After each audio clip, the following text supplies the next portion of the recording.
Hello and welcome back to ID Boxing. We're live here from, well, an undeclared location. I'm joined with none other than former WBO Super Featherweight Champion of the World, Barry Jones. Barry, how are you? I'm good, mate. How are you?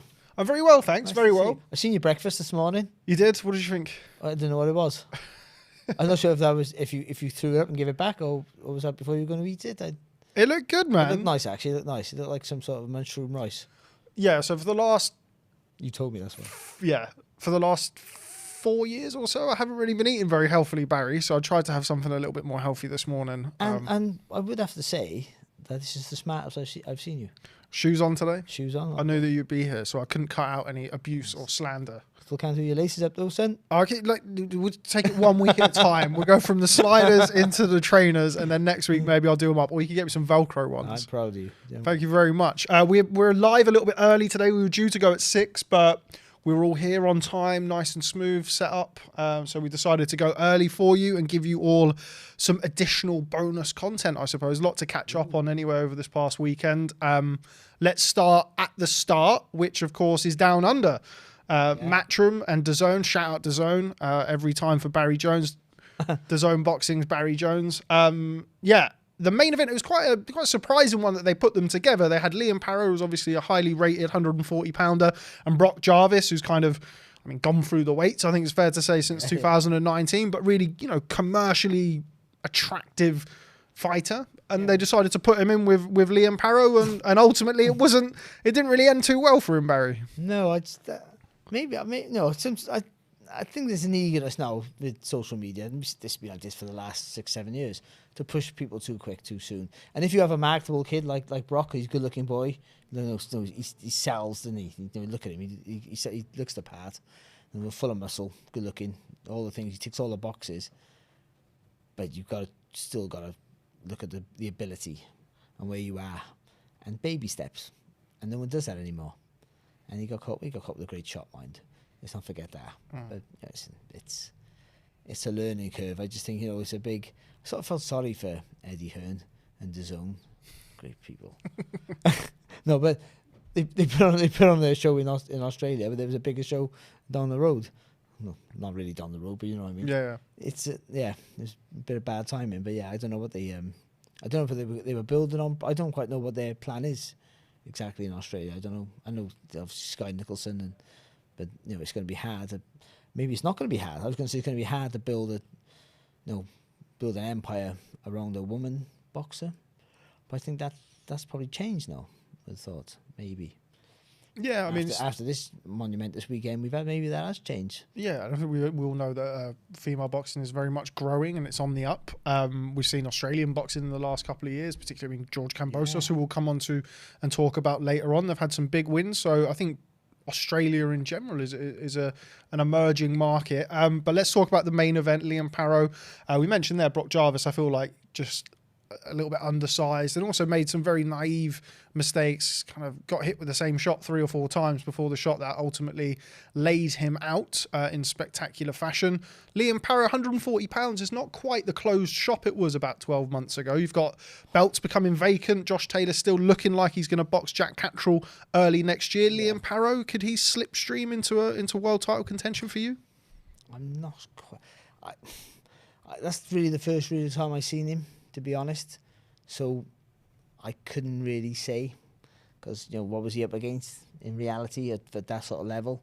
But yeah, I think it is. I think we went from being a division where there was just no wiggle room for anybody, and it has opened up. But you got, is it when's Prograis and Zepeda? I can't remember off the top of my head, but that's happening towards the end of the year. So you know what I mean. Zepeda versus Prograis. Who do you like in that fight? That's a good fight. It's a great fight, isn't it? It's a great fight. I'm only saying Prograis on the fact that he's tough. Like Zepeda's not tough. Maybe the athleticism, if I can get the word out, that might be enough to get him through. But it's not a confident sell, is it? I think Zepeda's got probably the most experienced guy out of those bunch now, to be fair. Yeah.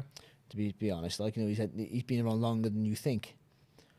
He's been around a long time. So yeah, and again, would Paro put a dent in one of those? I don't think so. But then, so what?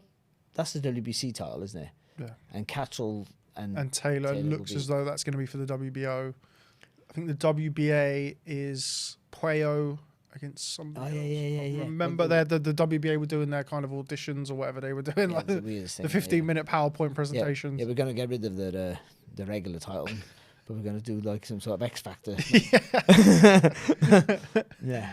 And then I think the IBF is Helenius Ponce, who of course we know from boxing, Lewis Ritson and Sabril Matias, Okay. who's a very good fighter, very dangerous man. I'm not So- really sure what's going on with that. I know they had a couple of dates for that ended up being pushed away. But yeah, some interesting fights at 140 pounds. So, But yeah, so I it, agree seems, with it you. seems open, but actually it's still tough, isn't it? I don't think there should be any rush with him. He's still only 26. That all he is? Yeah, he's still Okay, very yeah. young. You know, you would want to see him have a little bit more experience at the top level, which I don't think, with all due respect to him, Brock Jarvis really gave him. Yeah, but what it did give him was a bit of a coming out party for people to see, I suppose, depending on how many subscribers they have over in Australia. Probably loads, Barry. Probably loads. Billions. How many people in Australia? Right, so there's 5 billion people in Australia, and there's 4 billion. No, yeah, but yeah. So I think but either way, he got a great finish against a kid who was being pushed, a marketable kid, and I think it gives him a springboard, commercially, if anything. But then I still think a couple of more learning fights or former champions who are just past their sell-by date, and I see Miguel Vasquez in his future. Yeah. Pretty much. Yeah, he's always hanging around, ready to give people some awkward moments. But it's a great test for him. Them sort of fights, they're great learning fights now for people like him. To see, I think he's retired after the Gary Cully fight, but we'll see. everyone's retired. Yeah, I know. A couple of times. Before we move on, let's just touch upon briefly the undercard in Australia on DAZN. Dempsey McKean, another stoppage win for him. Kind of floating around and looks as though he might be looming for some sort of big name. Eddie Hearn said afterwards, we've all heard about the definitely going to happen Fury versus Joshua is now not happening. Eddie mentioned him as a potential opponent for Anthony Joshua or somebody like that. We've heard about Anthony Joshua's world tour and he's going to do Zhang in the Bird's Nest and Dempsey McKean here. And yeah, what do you think to that? Dempsey McKean ready for a big fight? No, I don't think for that level, to be honest. No, I again, put him in with Chisora. Yeah, I think he might be busy. If you can afford him. Yeah, like that's the thing, yeah. I think for those guys, again, why do you need a rush? No, I think we'll put him in with Joshua. It's just stupid. I think people think Joshua's shot is a silly mistake. He needs to get some confidence, maybe. He might still be confident, but and all this world tour for Joshua sounds fantastic, but let's just get a win under your belt first. I think one at a time. Yeah, but for Dempsey, I think he's just build him like a 90s heavyweight. Just keep giving him people to bowl over, give him some physical guys, some big guys, some strong guys, southpaw. Just get him a learning fights. To keep doing that for a while, not forever, of course, but I mean, you want to wait until now, see what happens. Because Fury might pack it in a minute, and that's a title free. It's 32 now, Dempsey McKean. He's 22-0, 14 knockouts. I think there was discussions about him boxing Joseph Parker, which obviously around that kind of part of the world might have been something that was quite interesting with DAZN making a play in Australia or that part of the world. Do you think that Lucas probably Brown, lends some credence? Yeah, I mean, Lucas Brown versus Dempsey McKean. I think Brown's been kind of offered around. Yeah, because he's and forget about his checkered past, but he's a guy who's been a sort of a world champion, depending on how much credence we give that one, and he's more than beatable. Let's be honest, he's a big limp who can bang, but he's easy to hit, and you think Dempsey do the job on him, and then it's another selling point, I think. But yeah, it's weird. The thing is, because he is 22-0. Like you think that now, I wouldn't worry about that 30 years ago. I came to 30, I still think he still needs things to do. Yeah, I think Eddie said afterwards. He said, he's top 10 with all the governing bodies. He's 32 years old. I think that's kind of Eddie being top playing 10, the salesman. Being top 10 in anybody is just playing their game, isn't it? You don't have to be. That don't mean you're actually the 10th or best in the world. In their eyes, in that organisation's eyes, you're not the 10th best in the world. Even if you're number 10 in their ratings, you win one of those international titles, it gets you in the top 10 automatically. I think, or certainly if you defend it, to get you in the top 10 automatically, and you can win one of those titles and defend it 3 times against journeyman. So What does that mean? Yeah, we've seen a few kind of these Australasian, Pacific, WBO. But they're no worse than the intercontinental. No, for sure. But I think the pool of talent maybe for those belts isn't quite the same as it is at European level. But what they do, they give you the experience for training for longer distances, 10 or 12 rounds, like 10 to name most of them, and you get to do 10 rounds. Before you just do a 10 rounder. And my first 10 rounder was just a 10 rounder. It was an eliminator for a British title. There you go. But it was just a 10 rounder. That was my first win. There was no title attached to it, and now they just give you a belt. That's all it is. Yeah, I think we all look into it too much again. The only issue is it gives you a world rating and it's not warranted, and that's the worry. Because then theoretically, then you could box a genuine world champion, and you're not ready. Anthony Sergey Kovalev was kind of one of the examples that we often talk about. And he did fantastically well, but you just see another year of boxing in better opposition, he does better. Yeah. Right. We are, of course, live here. I do have the laptop to take any questions from anybody in the chat. I see it filling up now. Got over 100 of you watching. Welcome to ID Boxing Live. Hopefully you've had a good day at work, or if you haven't been at work, hopefully you've had a good day off. Remember to please like, comment and subscribe. Any questions you've got, bang it in the chat now. Before we move on, final one, kind of keeping in theme with the whole female boxing vibe. Sky Nicholson picked up the Commonwealth title. Yeah. Kind of a carbon copy, really, I think, of some of Sky Nicholson's previous performances, whereby she's very good on the outside, but it all seems a little bit risk averse, which, when you're trying to market yourself and push yourself forward, I mean, we all know that women's boxing's not entrenched in brutal knockouts and kind of multiple knockdowns and stuff like that, but just sense that there may need to be something just a little bit more. What do you reckon, Barry? Yeah, I sort of agree, but I think she's improving, and I think dramatically. The problem you got with what you want is the people she's with, like Eddie Lam and in that environment. They're thinkers, they're thinking trainers. So they're not going to get her to do anything that's going to risk what she's good at. They'll find what she's good at, and they go, "We're going to stick with that. We're going to hone that, and we're going to make you best you can possibly be at that. Take no punches." And that's what it's all about, isn't it? There be that ethos. Take no punches, don't take any damage, and you'll box them, and you win. And winning will get you. Keep winning, you'll get there. But yeah, for that selling factor, that's a problem now. Everyone's trying to. We're more concerned, and I am as well, with how much you can sell yourself rather than how good you actually are at times. It's not always exclusively hand in hand. You got Roman Gonzalez. I don't know if you know, I'm quite a bit of a fan of his. And but the way he boxes, he sells himself and he's good. But some people don't have that style. Some people just know that what makes them good is boring. But if they try and be something else, they're not good. So what do? You can sell yourself. You being excited. So being an exciting fighter doesn't make you a good fighter automatically, and being a good fighter doesn't always make you an exciting fighter. People get that confused. He brilliant. He was good to watch, but he actually wasn't brilliant. He was pretty ordinary because he was always in wars at the lower level. That's what happens quite often. So what do you do with it? I think you just keep trying to build more strength. I think that's evident. I think she's trying to get more purges in her punches. I do. She's never going to be a banger. This women's boxing don't really have many bangers. So just trying to build more strength, and she's learning. She's got a title now that she'll grow from that, and. While women's boxing is the minute, that Commonwealth title leads to a world title pretty quickly, you'd think. Maybe next. I was going to say that. Yeah, maybe next. Yeah, I don't think that would be next. She's a featherweight. Was that featherweight? I can't think of one good woman boxer at featherweight. There's not one decent featherweight in women's boxing. All right. I feel like there's a punchline coming here or a gag coming here. Who did Katie Taylor just box? Amanda Serrano.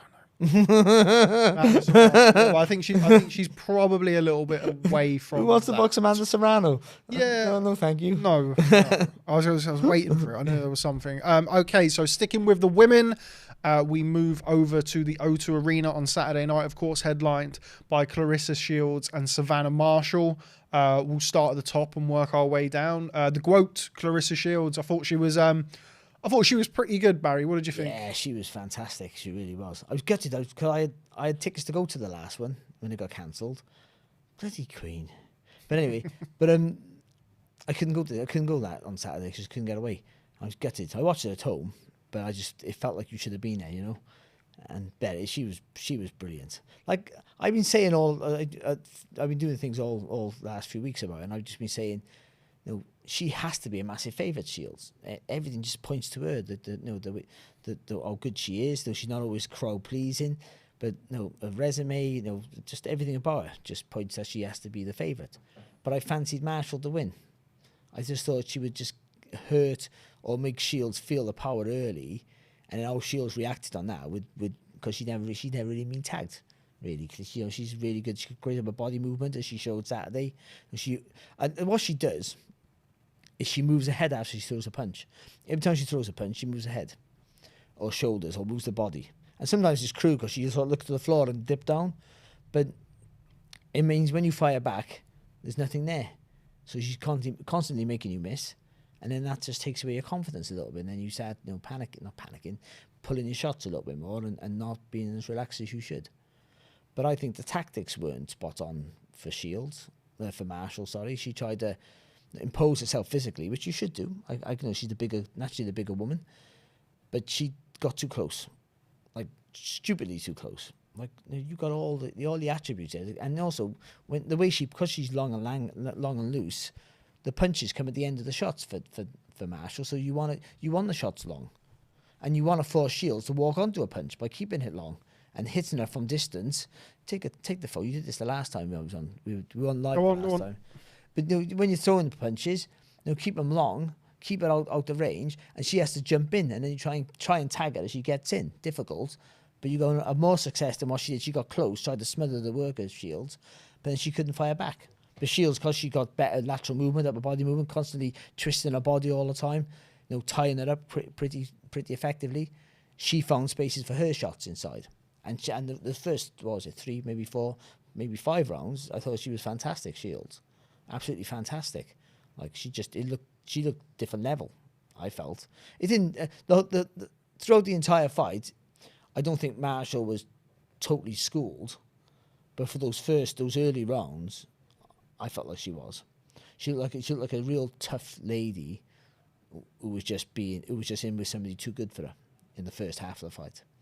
And then as the fight slowed down a little bit, and she, be fair to her, she persevered, Marshall, where maybe she could have felt sorry for herself. She never.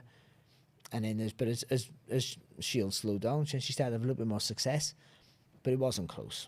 I know Peter Fury, the trainer, thought it was close, and 97-93 was a ridiculous score. But 97-93 was probably about the right score, I thought. Yeah, that's how I had it. I think, while Shields, I think, won most of her rounds pretty clearly, I feel like Marshall was competitive in patches even in those rounds. So even the rounds where she lost clearly, she still had her moments and she still had her pockets.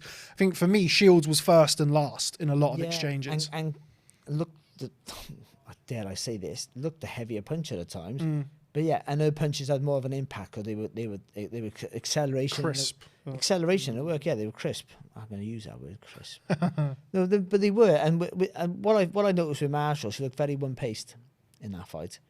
And maybe she's always been like that because she's always so dominant. And I haven't really noticed it before. But she couldn't click a second gear. And it takes a hard fight. Once you set in a pattern of a fight, it takes a real quality fighter, which she is a quality fighter, but it takes a real quality fighter to get out of that pattern. We've seen it with Joe Kaz. I always mention Joe Kaz versus Kessler because it's a prime example. The first, ironically, 4 rounds were just horribly tough for Joe. And it looked like he found a guy here in Kessler in his prime. And he changed the tactics, changed the whole pattern of the fight, and he boxed a different way. And, found his groove, and Kessler couldn't live with him then for the rest of the fight, pretty much. Competitive, again, but not just couldn't live with him. And, yeah, Marshall couldn't do that. She couldn't find a different way. She just kept persevering in what she thought she had to do to win, which was good. Which it was such a good mental fortitude to tough it out. So, she ticked the box there. But to think on your feet, when everything's not going your own way, I don't think she could have done it. She couldn't do it. Now I'm saying it's sort of a slight on her, but not because she's up against a woman who's clearly the best, and maybe is the best ever. I don't know. I think it's her and Katie Taylor who's going to be the best ever, isn't it? And I think that's a sort of Ronaldo Messi argument, maybe, in boxing terms. But she's won everything, hasn't been beat since she was 17. that's a special athlete. That is, even if most of the people you've been up against have been rubbish, which most of them haven't been up to scratch. That's the reality of it all. But she's boxed some good people. Christina Hammer was the first super fight for women's boxing, and it bombed. I did that. We did it on Box Nation. No, that was a super fight. That was the coming out fight for women's boxing. Another time that it was going to hit the heights, and I think it might have. I think it might have been top of the bill on Showtime, normal, not pay-per-view, normal one or something like that. And it was a really horrible fight, and it was Shields' fault. She smothered the work. She knows she can be really scrappy, but not in this one. She could have made it scrappy because no Marshall got close to her, but she just looked to work Shields all the time. And it was a great fight, really good fight to watch, a really good watch. And except for Katie Taylor's Amanda Serrano, which was one of the best fights I've seen, full stop, let alone women's fights, but it's clearly the best women's fight of all time, in my mind. Though there'll be people like Jane Couch who will say, watch some of the Animal fights and all that, which were wars. But for what I've seen live and been at, that was just unbelievably brilliant in every toughness and skill and everything. But that was a great advert for selling women's boxing. That fight, selling the O2. I wasn't there, but I was told it was sold out. If that's the truth, that's amazing for anything, by the way. But for them to do it and to put on a show like that, I always thought that fight had a real big chance of being shit. I thought Shields. I thought it was only going to be good if Marshall wins, because Marshall would hurt her and Shields would have to show something that she hasn't shown before, and Marshall would be on top. I thought if Shields were going to win, it'd be scrappy, like a horrible affair where she just fiddles her way through it, uses her ability just to tie you up, flurries with flicking slappy shots, and wins, because she's very good at winning, but not always crowd pleasing. That's what I thought it was going to be, and it wasn't. It was brilliant to watch, and it was mainly down to Clarissa Shields. Yeah, she was she was letting her. I think, like I said this to you before we started, where you see fighters sometimes they get involved in the build up and they give it back to the fans and stuff. And I think throughout this build up and of course the rescheduled date from a few weeks ago, where she'd said about people talking about Marshall as some big puncher, and I felt like Shields really wanted to show Marshall in there that she was, she was in there as well and she could punch. Just going back to what you said earlier, and something that we've spoken about on numerous occasions previously, if you're a big puncher, make him feel the power. If you've got fast hands, show him the speed early on. Marshall not being able to do that. I mean, Peter Fury mentioned in the build-up that those two in their respective divisions were so far and away above the rest of the division. Marshall, in all of her fights pretty much, certainly of recent times, every time she's hit somebody, she's got that reaction. And not having the opposition to really hit them with a good shot and have them still in there, I feel like when she couldn't nail Shields early, and we spoke about it before in a sense of, if you give Shields the opportunity to bank those early rounds, get into a rhythm, which she kind of did in those first 3 or 4 rounds, then she's got so much experience, has performed at such a high level, that it's always going to be difficult, as you've said, to change the pattern of the flow during the fight. And also, it's 10 rounds and it's 2 minutes. Yeah. So once you get past 5 rounds, you can you say it's in men's boxing, of course. Once you get past 6 rounds, you have one good round and you've won. But I mean, it's easier to tie someone up and run away for 2 minutes. I know this because I've done it myself. But the last minute I got caught up and beat up. But I mean, you can fiddle your way through. It's only an extra minute, but that extra minute is huge. It's not enough time, or it's too much time, depending on what end of the stick you're at. And I think that's. So 2-minute rounds are important, not to let someone build up a lead. 2-minute rounds, you can't let someone build up a big lead like that. You can't. And I think the fact that I still think Marshall is a big puncher. I think that's quite evident. But hitting people who don't know how to absorb a shot, sometimes. We see Jake Paul knocking people out left, right, and centre because he's up against people who haven't boxed. So when they get hit, they don't know how to react. Don't know what to do. Even that little microsecond of just rolling with the shot. Yeah. And we saw this before. About people past their sell-by date when you just don't see things as good. You still got all the moves. Your vision's just a little bit off. You don't see it a little bit too late, so you can't brace yourself for the shot. But again, go back to what Shields does. She constantly moves ahead. Her upper body's always swinging back and forth. Every time she throws a punch, she moves ahead. And I say this all the time, like when I used to do commentary on a regular basis, about what you do after the punch is almost as important as the punch itself, because You might throw a great punch, but if you're there to get hit, it's negated by potentially a bigger shot. You've got to always, you always got. I always say, but that's why I always call the word pivot. So I mentioned Carl Zaggy and pivot, and I did, so that's my job done. There we go. But no, but that's what I mean by that. You throw the shot, you move. I used to do it like an idiot. I used to do it like and not hold my feet enough to throw any decent shots. But it was about not getting caught. And I think that is, and great fighters get it right. They plant their feet. They're moving all the time. They plant their feet. They throw with conviction, but then they move. Not even fighters who are fleet-footed. You look at the people like Mike McCallum who would slide, or James Toney. There you go. You've never seen him box, have you? But when was his head still? Oh, no, never. And Constantly rocking. defensively, but his hands weren't always high, by the way. But defensively, brilliant. Wilfred Benitez, literally, his hands on his waist half the time. Couldn't hit the man with a bag full of rice. It was just unbelievable, just slipping, sliding his head all the time, constantly moving. Roberto Duran come forward and slip punches. The head would move with a punch every time, and we sort of forget that. But not Shields, to be to her credit. She's not as good as any of those people I talked about. But I mean, but she's good at that. She constantly moves ahead, and it just means that Marshall, one, can hit it clean, and also hasn't got a target to aim for. That's important. For a big puncher, you want a target to look at. You want it to stare you right in the face. Apparently, I've been told this. I know. But according to Combat Box, I am a big puncher because every punch that's not a jab is a power shot. So I'm a banger. But seriously, I think that's what it is. The fact that she constantly moved ahead, constantly was always a moving target, just frustrated Shields, and the fact that Shields got too close too early, just took. No, I don't know what. I don't know what. I think they maybe mistook their power for strength. And I don't think she was ever that much stronger than Shields. But being physically stronger than somebody is different to being able to punch harder. But punching harder has a lot to do with body mechanics. You're not going to be physically strong for that. Deontay Wilder's not as strong as Joshua, but he hits a lot harder.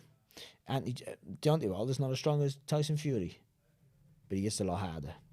So it's because he got that whipping motion, and Marshall sort of has that a little bit, but she couldn't find the second gear, and she didn't know what to do in those early rounds when Shields was just constantly throwing punches. That was the impressive part. She was tying it up, but she was always looking, like you said, always looking to punch first, punch last, and it was a big difference. And she won, without a shadow of a doubt. She won, and the son of a great fighter on your biggest night, on the biggest night for your sport, or one of the biggest nights for your sport, you turn up. You turn up in your best clothes, which she did. Yeah. No, literally, on your wedding day, you turn up the bed. No, apparently, you turn up in the best suit you've ever worn in your life, and you look the best you ever look. Because it's your biggest day of your life, apparently, or the worst day of your life. But either way, you do. And the same with Bognor, your biggest night of your life, you want to turn up, but on your best performance, and she did. Yeah, and that was kind of one of the reasons why I picked. I should have just said that. Shields before the fight. Is, she's proven at every level she's boxed at. On her biggest night, she can execute. And all of that stuff throughout the fight, because we mentioned kind of sometimes you see fighters get involved, the back and forth with the crowd, and you think, is their head really in the game? Are they really focused on what they're doing? But with her, you could just see it, just adding fuel to the fire. This is my show. She's a chaotic fighter. She's a chaotic person. Like Tank Davis. There's a few others. I've mentioned them in the past. And the more chaos around them, the better they are, because their whole lives have been chaotic. If anyone's read the story of Clarissa Shields, her life's been horrific. Bless her.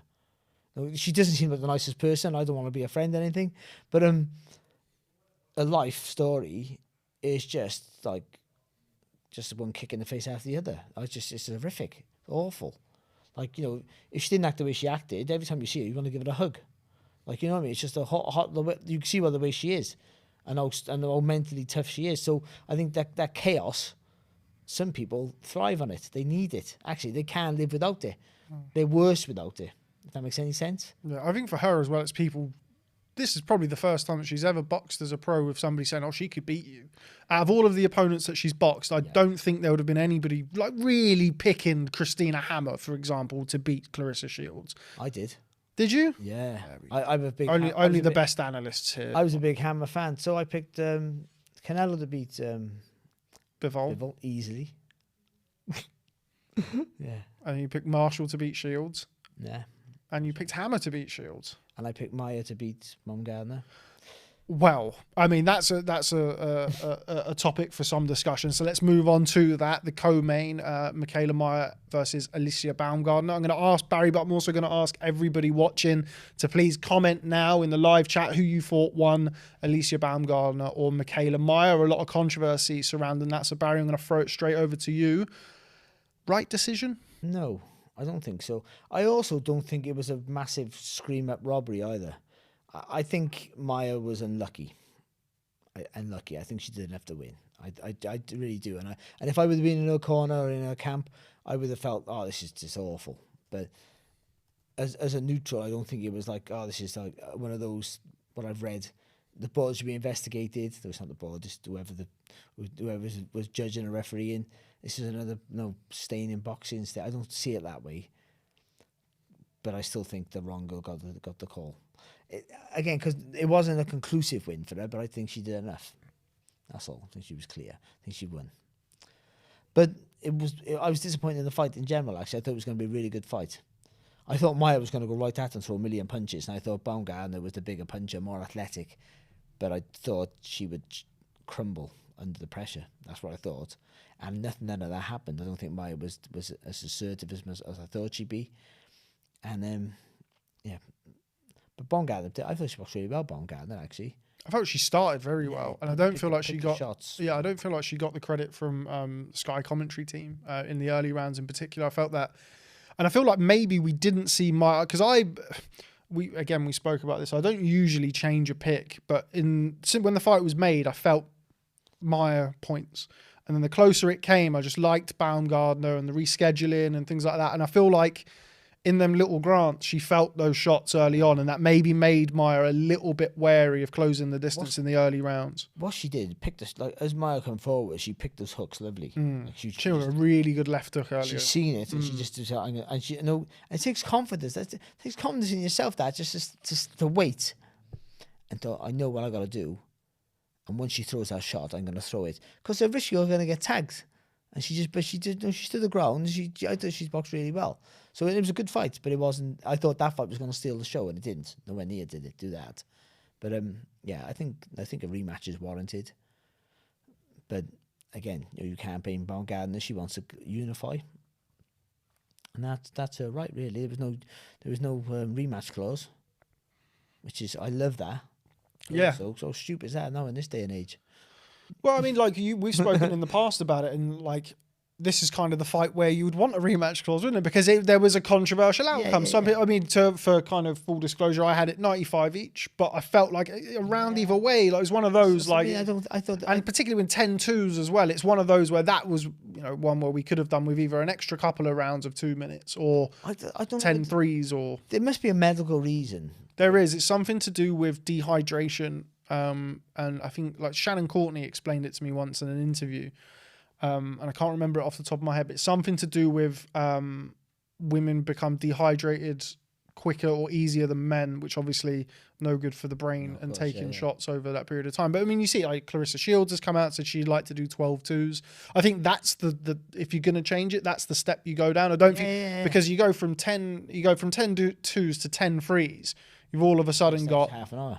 Well, you with 10-2s, you've got 20 minutes of boxing with 20 minutes of boxing with 9 minutes of rest. And then you've got 30 minutes of boxing with 11 minutes of rest. That's a big difference.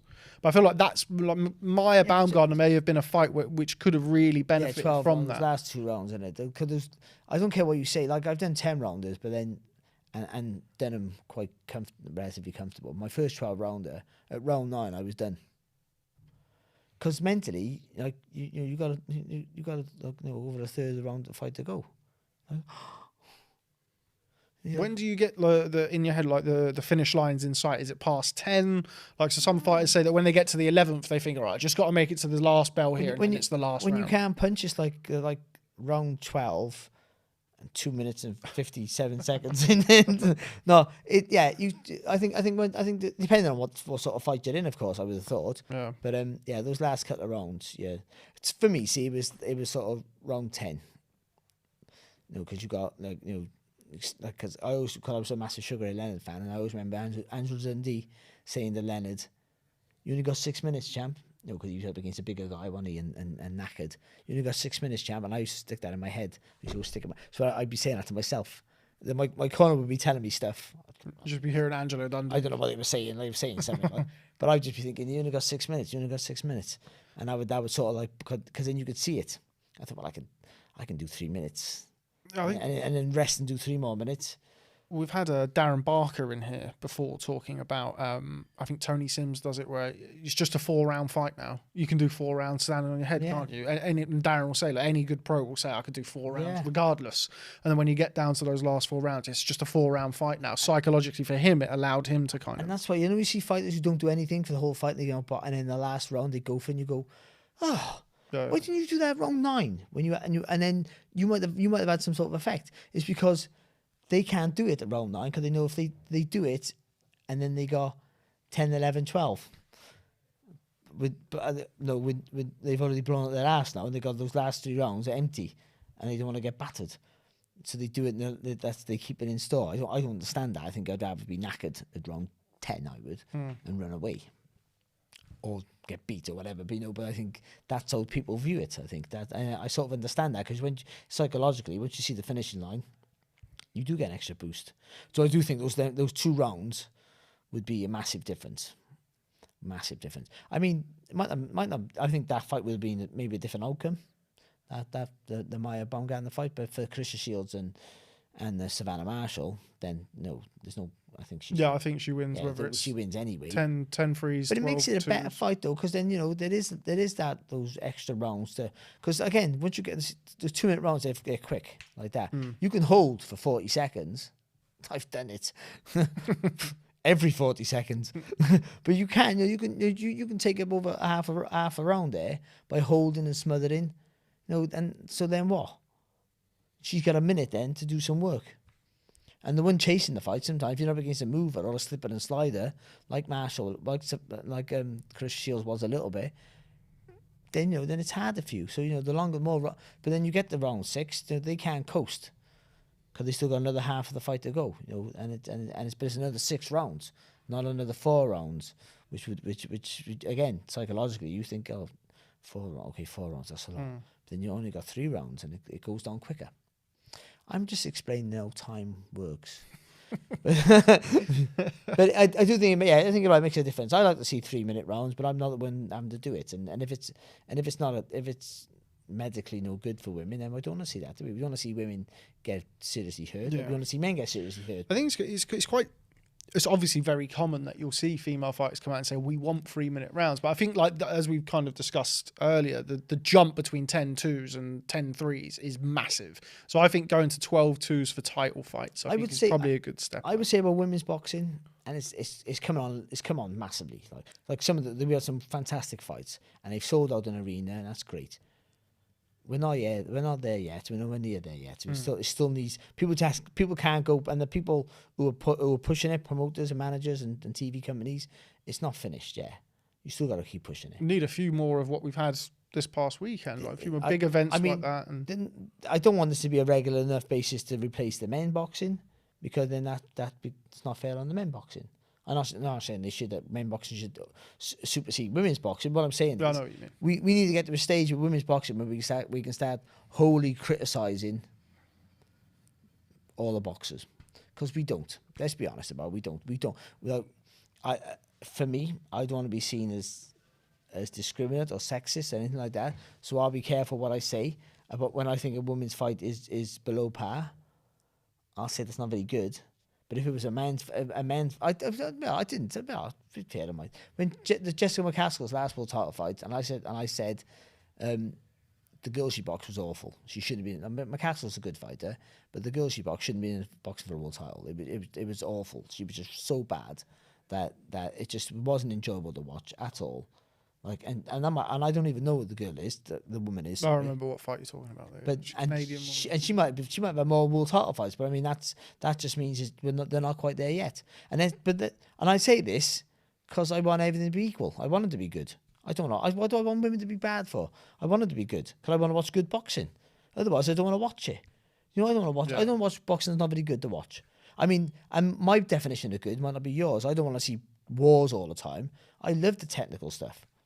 I love it, like, cause that was all me. I mean, I wasn't that technical, but I wanted to be technical because I had no power. I wasn't good to watch. So, for the layman, but I was good to watch if you love skill, just pure skill with no power, which is what a lot of people think women's boxing is. But I don't think it's that there. I don't think it's all that skillful at times. But the good ones are very good. It's kind of what we talked about earlier with Shields and Marshall being kind of very much ahead it's still of their like division. That. So we just need to fill up. But I think it's coming on a pace. It's coming on. If you compare it to where it was 5 years ago, 10 years ago, I mean, we're kind of on the right track. But yeah, still more work to do. Before we move on and talk briefly about the undercard, Alicia Baumgardner versus Katie Taylor. Does that do anything for you? Yeah, it's a good fight. But again, you just wait. It's all about Katie Taylor. How long she keep going for? I think she's. I think she had that. I think the last fight she had against that girl, Serrano, featherweight, against Amanda Serrano was brilliant. I think that was her one big last push, because she hadn't looked the same Katie Taylor in the past. Those Pursuit fights I think took a lot out of her. I thought she lost both of them actually.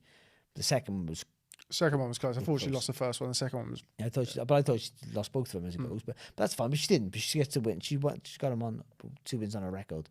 But they were hard fights for her, physically tough, and I don't think she's ever going to be the same as she was in the past. But she still might be good enough to beat almost everybody else. But she pulled up one great performance. Maybe it's not one great. Maybe there's more great performances. But she pulled out a great performance against Serrano, and she needed it, by the way. But again, that was another hard fight that puts miles on the clock. Yeah. And I'm not sure how long she has left. So, the first, when you mentioned Baumgardner against her, I just think, Taylor does what she wants when she wants. But this is not Katie Taylor 4 years ago. Or whatever we deem her at her prime. This is an older Katie Taylor who's boxed for a long time, is a little bit shot worn, though she's still very good. It gives Baumgardner an opportunity, doesn't it? To be honest. But a great fight to watch. Yeah, I like that fight. I think Baumgardner wants to fight Troy, go for undisputed. Katie Taylor's obviously returning to the ring shortly, but maybe that's something that could be done in the future, both with Matchroom. Let us know in the comments what you think, Katie Taylor or Alicia Baumgardner. Sorry, I've got to say, sorry to interrupt you, but I'm just enjoying interrupting you. That's okay, go on. But it's great though, because we're talking, there's more already. I say about, it's not quite there women's boxing yet. But no, we're talking about different opponents. Yeah, we're not definitely on the right track. People, sure. We're not talking about rematches all the time. We're talking about men's boxing. First thing we say is, them two book and box again.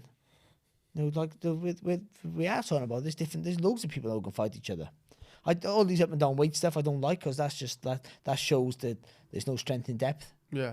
When featherweights can go, super featherweights can go to super welter and dominate. It's brilliant. It's a great achievement. But I mean, it shows more about the state of women's boxing than it does how good they actually are. I feel like Shakur Stevenson going and beating Jamel Charlo or somebody like that. Well, it couldn't happen, would it? It wouldn't be able to happen. We're going to try and move on because we are getting on with it. Let us know in the comments, Alicia Baumgardner versus Katie Taylor, if that does anything for you. We've got 338 of you. Thanks very much for joining us here live on ID Boxing. Please to make sure that you hit the like button, guys. There's over 330 of you and only 41 likes. Barry's not that bad. Give him a little like. Otherwise, you don't get paid. But anyway, moving on. Before we kind of actually move away from Saturday night, prospects, of course, all female card. We're going to start off with your compatriot, Lauren Price, of course, gold medalist. Yeah. In Tokyo last year, got her first stoppage as a pro. What did you make of her performance? She's still, I think it's her second fight, so she's still very, very early on, but undoubtedly talented. Yeah, she's talented. Yeah, she's got a lovely balance, and she throws her punches with conviction. And I think again, for her, I think she can punch. I do. She can't punch the way she's boxing now because she's too light on her feet. But she's got big shoulders and stuff, and I think you get some power out of her if you get the technique right. Just hold your feet a little bit more. I think she'll be a bit stronger than she is, and she looks strong. but she's good. Maybe finding that weight as a pro as well. She obviously won the gold medal at middleweight. She's now down at welterweight as a pro. So maybe take a little bit of time to find herself. Yeah, I just get her the super welterweights because at the minute now, because they're all fast tracked. It won't be long before she's on with. Look at, especially the platform she's on now. Yeah. There's a woman there apparently. What's her name?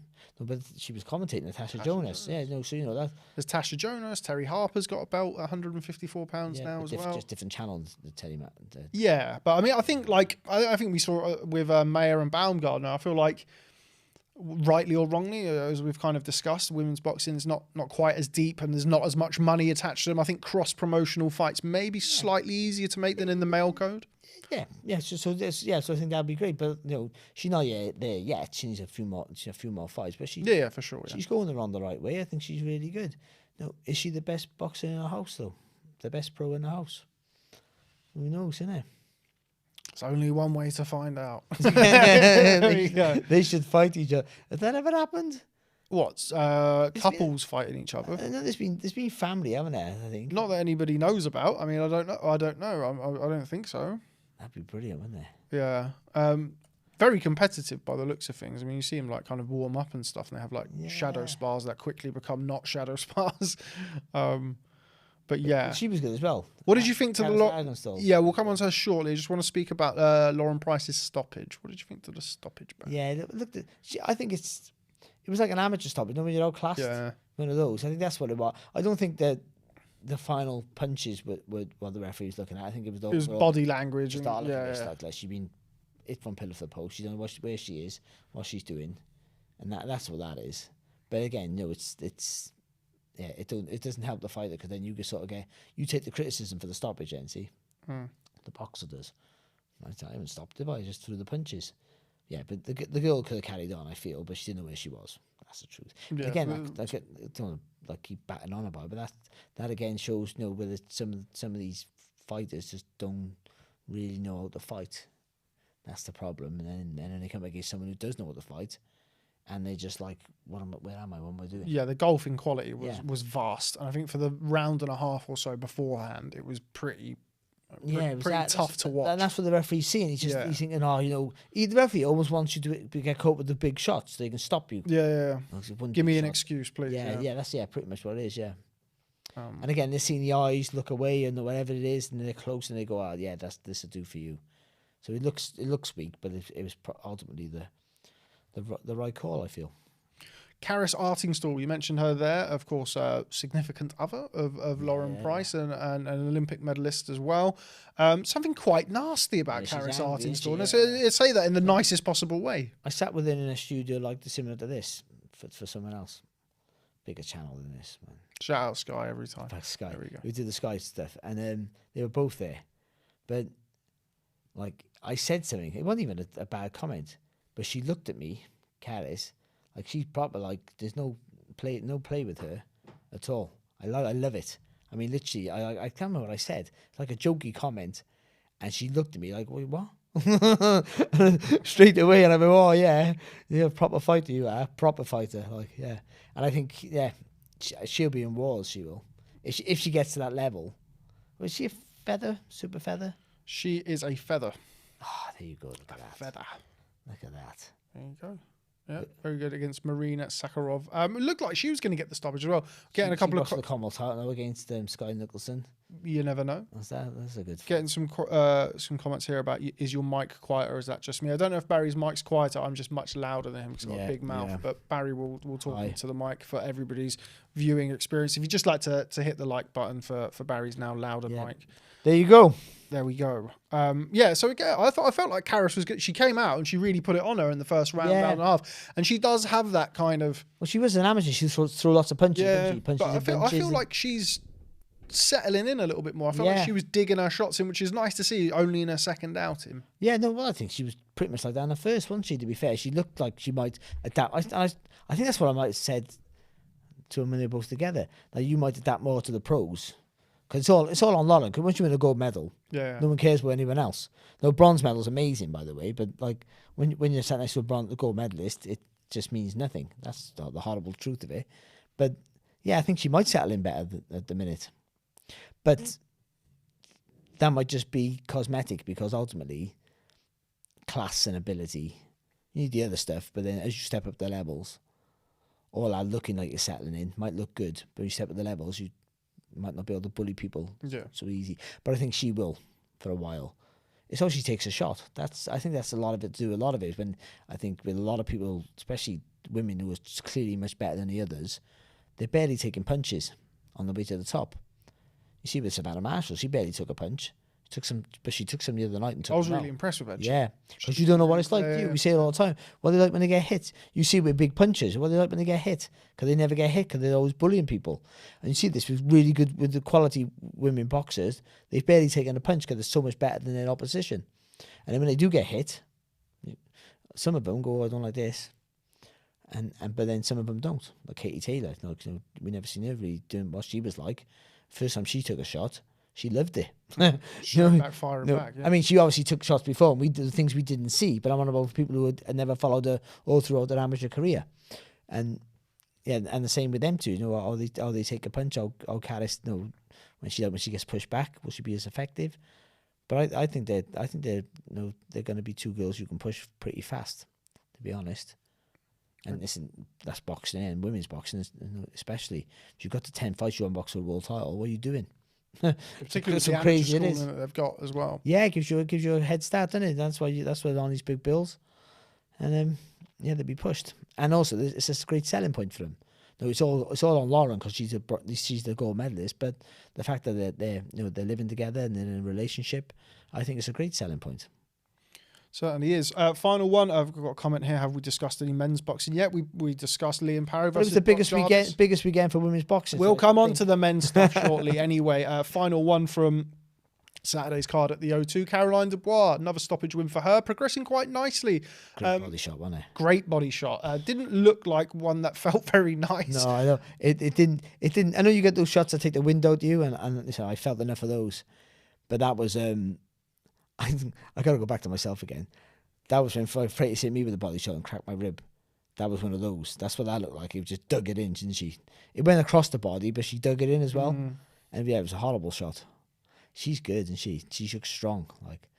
Looks really strong. I feel like she had professional debut. She kind of, I think from her own admission, there was obviously a lot of hype behind her turning over, and I feel like she kind of felt the occasion a little bit, but in its own way, that can be good for you because the second time you come out, and the second time she did come out, she looked much more relaxed. I think she's going to be okay because now she's surrounded by, especially on Sky at the minute what they have, she's surrounded by loads of women boxers, so she won't get lost in it, but the pressure's off her because she's not the standout. She's nowhere near the standout there. She's down the list of their priorities, to be honest. So I think she might have time to develop, which. You take 3 of those women boxers away, and people want to push women's sports in general nowadays more than ever before, and rightly so, of course. But she's being pushed too fast then all of a sudden because they're having to get a star from the women's side. But now there's so many people in front of her, and she's so young that she'd just be on all these bills. She'd be getting TV slots, which is a pressure in itself, but they're still a little bit behind some of the others. She's not going to be chief support anytime soon or anything like that. But Lauren Price might. If we get anywhere close to Wales for the show, which will that ever happen?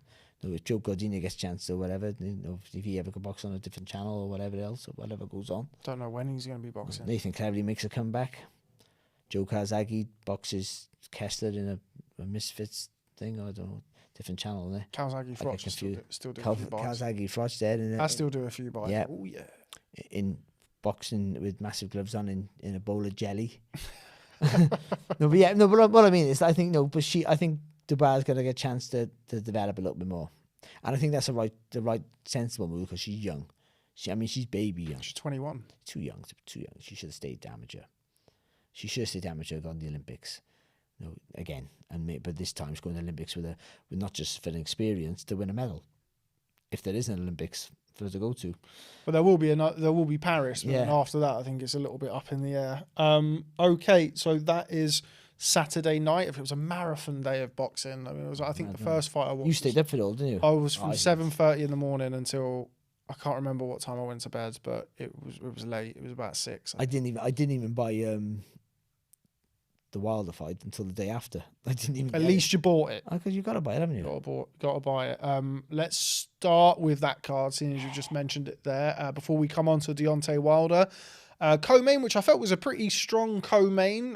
Caleb Plant versus Anthony Dirrell, of course, two former belt holders at super middleweight. Really, really impressive knockout win for Caleb Plant. That beautiful left hook to the body and then just held it there for a second, turned it over to the head. Beautiful shot. Great shot, wasn't it? Because he dipped the body down with the left hook. He didn't just lean over with the left hook. When he stayed there, didn't he? Do you remember when he boxed his Kata, he dropped to his Kata with the same shot, left hook to the body and then doubled it up to the head. But he just waited for Dirrell to throw. He placed it to the body and just waited for Dirrell to turn the left hook over. And then do you know what? He said something to Dirrell just before that combination. The referee got in between them and they broke him up. And then I don't know what he said. He said something to him.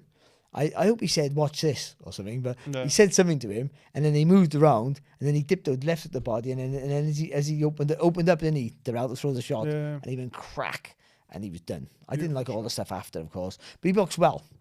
I think he boxed well throughout the fight. You know, he was massively ahead anyway. He didn't need a knockout to win. He was outboxing him. But he's not always great to watch. That's the only thing with Plant. I quite enjoy him, actually, because he's clever. But he does pick his shots in and out. He throws enough punches for me to keep it interesting. But I can see why people wouldn't want to, go out of their way to buy a ticket to watch him. Yeah, I feel like he's always, for the first 3 or 4 rounds, he always looks very sharp. Yeah. And then after that, he kind of coasts, and it's sort of his style. Nicks the fight, doesn't he? Yeah. And to be fair, I think it was quite similar at the weekend. It was a very Caleb Plant performance until the stoppage. Ironically, where you don't associate him. Obviously, he can punch a little bit, but you don't associate him with being a one-hitter quitter. And he's doing nothing, and then he jumps in with the left hook. Oh, that's a good shot. Yeah. And then goes, I've done that. I'll back up. But he's just waiting for you to do stuff. He wants you to make a mistake all the time. When you make a mistake, he tries to make you pay with fast shots. Or sometimes he holds his feet and hits with the perfect left hook. So great shot. It was a great shot. I think Anthony Dirrell's past his sell-by date now. Anyway, to be fair. Yeah. I don't know. He's had a better career than maybe. Financially, he's had a better career than maybe his abilities warranted. To be fair, but we discussed earlier, certainly him and his brother, they're like perfect falls for each other. Fuse them together. If you fuse both Dirrell brothers together, you've got a hell of a fight because Andre's got all of the skills and all of the slick switch hitting and the kind of natural athleticism, and Anthony doesn't really have that. He's just got so much heart. He got fast hands, Anthony, to be fair, Mike. Yeah. But I don't think his brain works as fast as his hands. But he's still good. But he's up against a guy, I think, just a different stage of his career. And particularly after the Benavidez fight. I actually interviewed Anthony Dirrell, and it was a really interesting guy with a great story. Overcame cancer, and he had a very, very interesting life. And I remember speaking to him, and I said, the David Benavidez fight was a hard fight. You got stopped. Did you ever consider retiring? And he said to me, no, I thought I was winning the fight. And I was like, okay, well, I didn't expect that. And then I would hope that now he's done enough in his career. I mean, obviously, whatever a fighter does is entirely up to them. I would never, say that he should retire. But being a world champion, I'm sure he's made good money and being stopped past his best. I mean, I think Plant would have probably been a favourite over him if they'd have boxed earlier in their career. But you'd think that maybe that might be the last time we see Anthony Dirrell. Well, otherwise, what are you?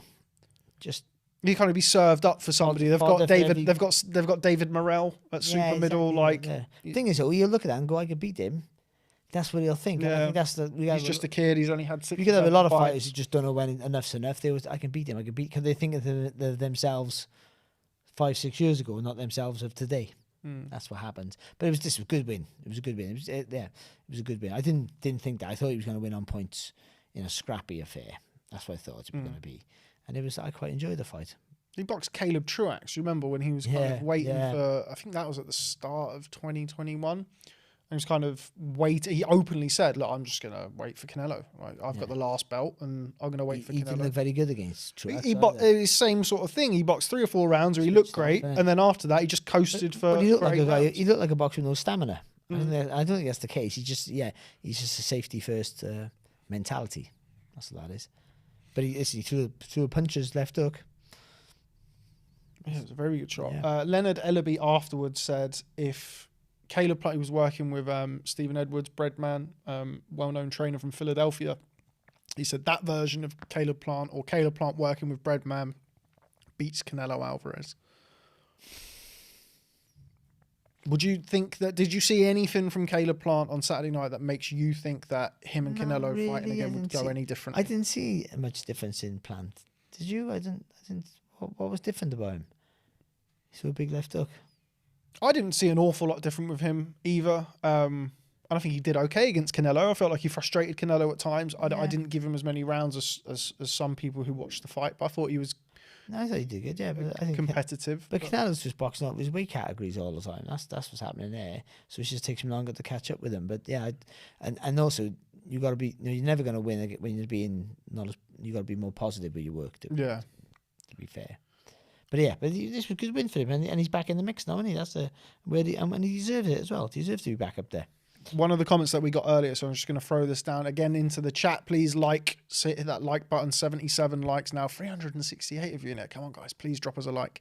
Anyway, Caleb Plant versus David Benavidez. Does that do anything for you? Yeah, I like Benavidez.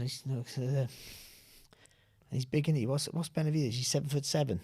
He's a big man. He seems big, and he's probably not as big as he seems, but he seems. It's because he's big. Yeah. Like you see, like Fundora. Obviously, Fundora's a giant as well, but Fundora's whereas Benavidez is thick set as well. And he's a big guy. He is a big guy. How do you guys see that happening in the live chat? It's a hard fight for Benavidez because he'll throw lots of punches and he'll be aggressive and be busy, but Plant's tricky. And he can slide, he's got good vision, he's a real slickster, I think, at times. And he can jump in and out of distance really quick and land with shots. And that could frustrate Benavidez, but I'd fancy Benavidez, I think. As we found out with Canelo, he's had the run for 12 rounds. So yeah, it's a good fight though. But then Benavidez, we want to see him in a real meaningful fight now. Well, the fights that have been talked about for him have been, I mean, outside of Canelo. Yeah. So you've had Benavidez, Caleb Plant, and Jamal Charlo moving up from 160 to 168. I think if we can get two of those three, I'm not really bothered which two. I think they all make good fights. I think Caleb Plant versus Jamal Charlo is a good fight. I think Jamal Charlo versus Benavidez is a good fight. I think I'd back Benavidez to beat both of them personally. How long does he stay at super middleweight though, Benavidez? It's a good question. I mean, he's still obviously it's kind of a double-edged sword, isn't it? Because he's still young enough that he's growing, which is kind of a negative because he's going to have to move up soon. But also he's young enough where his body can handle the weight cuts and the elasticity. If he could fill out any further, But I think in the near future, 168 pounds is where he sees his future. He's obviously with Samson Lukovic, who's a very well-known boxing manager, promoter, scouter of talent. I think he said that he's looking at staying at 168 for the foreseeable. We don't know what's happening with these belts at 168 now. No. Canelo out for a year or so. I think Benavidez is mandatory through the WBC. I think he's interim champion now after beating what's Canelo out for a year for? Well, Canelo said that he's going to take some time out. I believe it's either going to be May or September when he comes back. How can they keep those belts?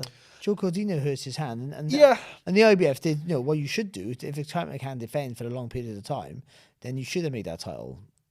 Why should that title be held ransom? But it is to other fighters when it's more of a financial gain. The thing with boxing drives you mad. It's one rule for one. Oh yeah, one rule for the other. It is, yeah. All the fucking time. It's ridiculous, isn't it? You just want to be like. Again, that's why I don't like rematch clauses because it just holds up careers. Now, if Canelo decides not to fight now for 12 months, and then trains, it might be longer than 12 months before he actually fights again. What the fuck? What's everyone else supposed to do? Just wait for him? I mean, that's the problem. When you pick me. That's the problem. He holds up so much. We've spoken about this before, where there was that mental period of time where you had Errol Spence at 147 calling out Canelo, and you also had Usyk at heavyweight talking about Canelo. I mean, Usyk wasn't calling him out; it was kind of more fan suggestive. Let's say Makabu. So you had everything from welterweight to cruiserweight / heavyweight. It was a fatal fight then, just in case, but that's fine. I don't chase him, but these organisations should, if they mean anything, the titles should be fluent.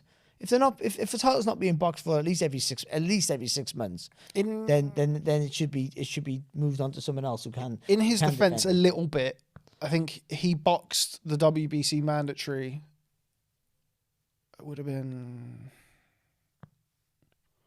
It would have been March of last year. Yeah, so he is due a mandatory. I keep losing track of like months and years. And that was against Avni Yildirim, with all due respect. Then again, no, but then I no, boxing is such a difficult sport. I don't think mandatories and voluntaries. Voluntaries are a great idea. Mandatories and stuff. I understand all that, but still, if you got all the belts, or you got 3 belts or 4 belts or whatever you got, or 5 or 6, what organisations are we recognising nowadays?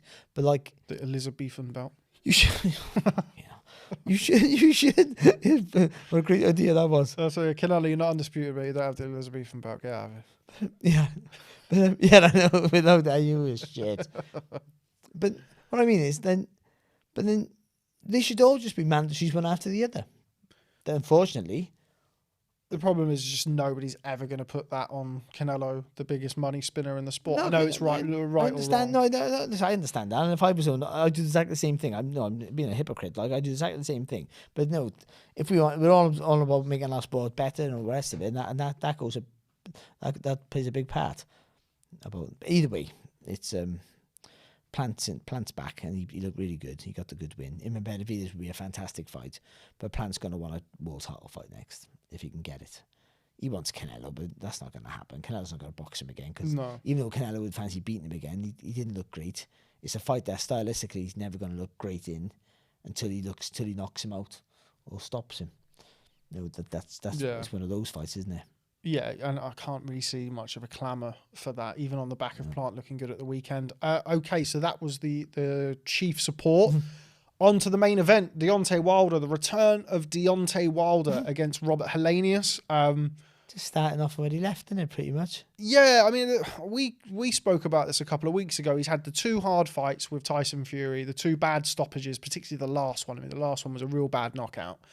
And he's been out of the gym, and he came in, and it was something that we'll discuss, 214 pounds, which I think is a much more suitable weight for Deontay Wilder than the kind of the heights that he got to against Tyson Fury. But he did what Wilder does. He uncorked that right hand early in the first round, late in the first round, so early in the fight, and Robert Helenius, down he went, and then that was that. Yeah, well, I sort of felt it could last 10 seconds or 7 rounds. I didn't see it going beyond that. But yeah, it was early, and it was people go, where did he get the power from? He got natural power, but if you see it, when you see it in slow motion, he does that twist of his body. So the arm's short punch, but he twists from the core, so he gets it all. See, people will punch his body mechanics. You turn the hips and the shoulders at the same time, and you push off the back leg, and so all the muscles in your back. So you got to get it from your hips. You got to get all the back into play by doing that, and he does that. Maybe it's natural, I don't know. But even though the punch was short, I did get power off the short. He didn't really turn it over either, did he? No, but he's got the acceleration with that movement. The shoulders and his hips go like that together. So he twists his body, and then the arm just comes out. The arm just follows it. Because when people throwing a punch, it's like a golf swing. So your arm is really, it's not everything's about the arm, and it's not. The arm's the golf club. All the work is being done by the body. The twisting from the hips and the pushing all the big muscles in the back of your body. That's where the power comes from. And then the arm is the whip, the speed, and that helps with the putting to sleep. And the weight is all from your body. So when you do that twist like that, it didn't matter how short or long it was, because he already got that acceleration into his body. He pushed up his back leg naturally, and then and hit him. It didn't look like it touched him. So good he is. He's like all of a sudden. But also you got to have natural gifts, haven't you? And his natural gift is his power, because he's still like, when you watch him, you just think, oh God, when are they working on him? But they are obviously working on him. Constantly working on him to make him a better fighter, a more rounded fighter, a safer looking fighter. But he always looks vulnerable. He looks like Bambi on ice at times, the way his feet are. I mean, he bounces around. You look at him. But then he throws a punch, and I just imagine it misses you, and you can just hear it go, He threw a right hand about a minute before that, and it looked, again, it was kind of like from the rafters, and you think like, well, he did come over his front foot, didn't he? He almost fell over. Yeah, but you do look at it and you think, I wouldn't like to be hit by one of those. Eubank used to do that. Eubank used to throw a right hand over the top to miss. He just wanted to get you, he used to back you up, because you knew you could punch. Once you know you can punch, he throws that big, it was almost like, I'm knackered, I'm going to throw a big right hand, so you back away, like a breather. He'd throw it like, he didn't care if he hit you, just move you away. And it did. because it takes a crazy lunatic to want to, like, what you should do, you should slip inside, and then you're in there, and you got him, he's yours. But it takes some lunatic to want to do that, like a Fury. To want to risk that with Wilder. You don't want to be in the end of the punch. You want to be either inside or miles away. So you tend to think, so I got to go inside or miles away. I'll go miles away. Yeah, that's the safest place. I feel like, I mean, Helenius, and we know Helenius because it blows hot and cold, and I think everybody I obviously picked Wilder to win, but I thought Helenius the familiarity might spoil. And it was a great matchmaking for him. He picked he picked a big guy. They didn't pick a short, fat, out of shape guy. But he came at Wilder, which, I mean, I think post Fury 2 and 3, everybody's, well, what you got to do is you got to get in there, you got to back Wilder up. He can't box off the back foot, which is nonsense anyway, because we've seen him knock countless. Artur Szpilka was off the back foot. Luis Ortiz was off the back foot. Like, we've seen him have a lot of success with fighters coming at him. But this kind of notion that Fury did give you a blueprint to beat Deontay Wilder, but you have to be, as you say, completely, not right in the head to want to step into the firing range. But we saw at the weekend a big guy who is experienced in Robert Helenius. Okay, he's not Tyson Fury. Come forward, tried to apply that pressure, and he was brutally dispatched. Oh, it was a horrible shot, wasn't he? The two knockouts in the same ring, actually, and they were both on the floor like this, Dirrell and Helenius. Yeah. And they have that sort of like a breathing. The shock. Yeah, it's a horrible. Yeah, they're like done. That's it. It's like it's horrible that is when you see that, because they just don't know where they are. It's almost like they're like just struggling to breathe, isn't they? The horrible sight that is. Never nice to see that. But it was horrible. You just think, he's back. Like you just can't write him off against anybody. It's great for the division as well. Of course it is. If he would have gone in there and kind of looked a little like, okay, the fight went less than a round, so we don't know how much is left, but enough is left. We've seen in there that there's enough left. The vulnerability is the turn on with him. I don't know why I said turn on. I know what you meant. I've opened a can of worms. No, but it is though, isn't it? It is. Yeah. That's the excitement for him. That the vulnerability that he could just put you to sleep any minute of any round, any time, whatever position he's in. Even in the Fury trilogy, he was getting beaten pretty badly in the later rounds of that fight, and he came up. I think one was in the 10th round. He landed an uppercut. So, and he's always in there. You were very. I think most people were, but you particularly, obviously, from speaking to you on here, were very glowing in your praise of Deontay Wilder after the trilogy bout. Well, because in the second fight, he crumbled. He crumbled. Fury went at him, and he just fell apart. He didn't know what to do. You could just see he was lost in there. He got beat up, and he just couldn't respond. It was like, I'm not saying he's a bully person. I'm sure he's a lovely bloke, but in the ring he's a bully because that's what of course he is. He hits you. But it was like that whole typical bully response. Like you put it on him, and he just what do I do now? I hit you, fall over, and he just couldn't do anything. So he looked like a guy. I thought I didn't want to see the third fight. I thought, what's the point of the third fight now? And Fury won the first and got ripped off. The second one, he just won the second in a different way. He totally beat him up and bullied him, stopped him, crying. He had to come up with excuses about all sorts. So the third fight now was going to be a walk in the park for Fury. But Wilder showed loads. Just when he showed loads of bottle. He just showed all the things you want from your fight if you were a trainer.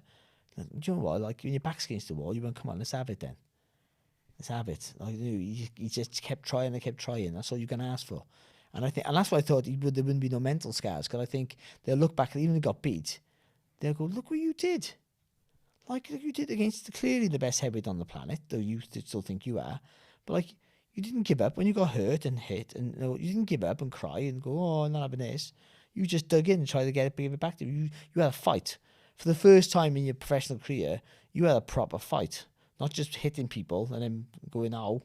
You had a proper fight. You come second best. But there's a lot to take away for that. I thought there was more to take away than most of his wins, actually. Before we move on, I mean, I hate to even mention it, but we're going to give you the floor anyway as our resident ex-world champion. Oh. So we had a few comments earlier on in this, and I saw a lot of stuff on Twitter, seabed of knowledge that it is. I don't even want to say it. Was the fight fixed, Barry? What fight? Did Robert Helenius take a dive? Explain to people what you saw from your professional eye. I can understand what people were saying because we didn't touch him, but I think I would say in this era of life, because I know ask me any question about anything in life, because I know fuck all about anything. But we're always looking for the conspiracy theory. We're always looking for something. Oh, COVID wasn't real, or the whatever it is. No, everyone's always looking for the unexplainable answer. He's just got caught with a big shot. And they're massive guys. He's shown in the past how hard he can hit. And he walked into a shot. I think you see it from different angles, it looks more impressive. See it from another angle, you go, he didn't touch him. But you some of the punches that look like they haven't hit you, they've hit you so clean, that it almost looks like they missed you. He was coming onto the shot as well. I don't think it was but I don't know. What do I know? I don't know. It wasn't though. Yeah, I mean, it wasn't. I think you're reaching it. I don't think it is that. And why? What for? What end? I don't see what's the. I know it was money ultimately, but I tend to think though, if someone would throw a fight for money, then in 5 years' time he'll sell his story for money. So we'll find out in 5 years' time. Ask me then. No, but I mean, because things like this have come out in the past about he threw this fight or he threw that fight. Well, they'd all come out in the wash in the end. Because if he'd sell his soul that easily, then he'll go to a paper or a magazine. Someone would give him enough money to do it again, to sell it, to expose it. He wouldn't care, would he? But I don't think so. Okay, right. So final section, I guess, on Deontay Wilder. Who next for him? It seems like now he's come back. He's the old Deontay Wilder first round knockout. Seems like there's a lot of options for him. There's Andy Ruiz. There's Alexander Usyk. There's Anthony Joshua. I'm going to ask you two questions. Who do you want to see him box next? And who do you think he'll box next? And while Barry's thinking, you in the chat, who do you think Deontay Wilder will box next? Who do you want him to box next? Please like, comment, and subscribe. I almost want to say Ruiz. That you want, or you both? Okay. I want, and I think, but then it comes down to money, doesn't it? I think that's the issue there. Oh, it's a big fight. I think it's a big fight in America. I think so.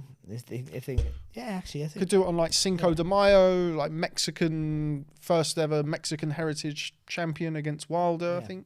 But in Brooklyn. Maybe we could do that in Vegas. Yeah, I think it's a good fight to watch, and certainly it's a genuine world level fight, and the winner gets the crack at whoever is the champion that time, maybe Usyk or Joshua. I think the WBC are about to announce or about to order that as a final eliminator for the WBC title. They could then with the same sort of network, and they Fury Wilder 4. Fury Wilder 4. Well, it is what it is. I'd see it again. Unfortunately, but we don't know. As long as they haven't got a rematch clause if they box again. If he works his way back into contention. If Wilder beats him, then you'd have to see the fifth fight, wouldn't you? Yeah. There's nothing wrong with that. If they're 5 good fights, they're 5 good fights. Yeah. Well, no, as long as they haven't got a guaranteed rematch, but if he works his way back into contention, which, beating Ruiz puts him at the top of the tree, doesn't it? Who's got a better win? What challenger then would have a better win? Than beating Andy Ruiz. Currently, I mean. See, Joshua's got because he's a challenger now, isn't he? He's got a fantastic resume in this era of boxing. But I mean, in the last couple of years, that would be the best, because he had another win in the last couple of years. But that would be the best win for anyone. And if Ruiz would have beat Wilder as well, that would be clearly the best win for anyone challenging for a world title. So Wilder versus Ruiz is the fight that you think / want to happen. Yeah. How does that fight go? I think Wilder gets totally outboxed and then knocks him out. So pretty much like every Wilder fight. Yeah. Yeah, I think he catches Ruiz. I know, like, Ruiz got a great chin. I don't think a great chin matters with Wilder. I think he just hasn't got that physical size to worry him. I don't think he can hold on and smother him like Fury could. Because Fury's got a fantastic chin. He gets dropped. But I mean, getting drops now doesn't mean you haven't got a bad chin. A lot of that has to do with balance. Getting up means you've got a good chin. And I think Ruiz would have a good chin actually, but I think he gets caught. Okay, we're gonna starched, cold.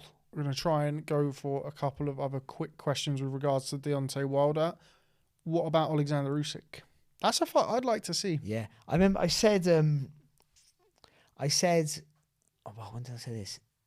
After the second Fury Wilder fight, someone mentioned Usyk, and I said Usyk was standing on his head, stop him, would stop Wilder, because Wilder, he just had Wilder so frustrated, Wilder just be crying in the corner. Why can't I hit him? Why can't I hit him? Why won't he keep still? But then after the third fight, I'm not quite sure he would do that. I think he'd just keep persevering. I'd fancy Usyk, with the caveat that if he gets caught, he gets knocked out. I think Usyk will win unless he doesn't win. Yeah. He wins, like he doesn't get. That's the thing with Wilder, isn't he? Like, Usyk's far superior in almost every facet of anything to do with boxing, except for that extreme punching power. Now, Joshua got real big power, but he has to have you in the right place to hit you. And he has to be coming forward with the shots and all the rest of it. But Wilder can hit you from any, like I said, no matter what the balance he got, any angle he's at, going back, coming forward, wildly or straight, however he throws it, it always has. And if there's any bit of whip on the shot, you're in trouble. Now, Usyk doesn't. He has to block a lot of shots. He does take shots now and again, but I still think he does. Yeah, I think he'd win. And the final one, before we move on to Haney-Kambosos, Barry's got to leave us in about 20 minutes or so. 15. Final one, Deontay Wilder versus Joe Joyce.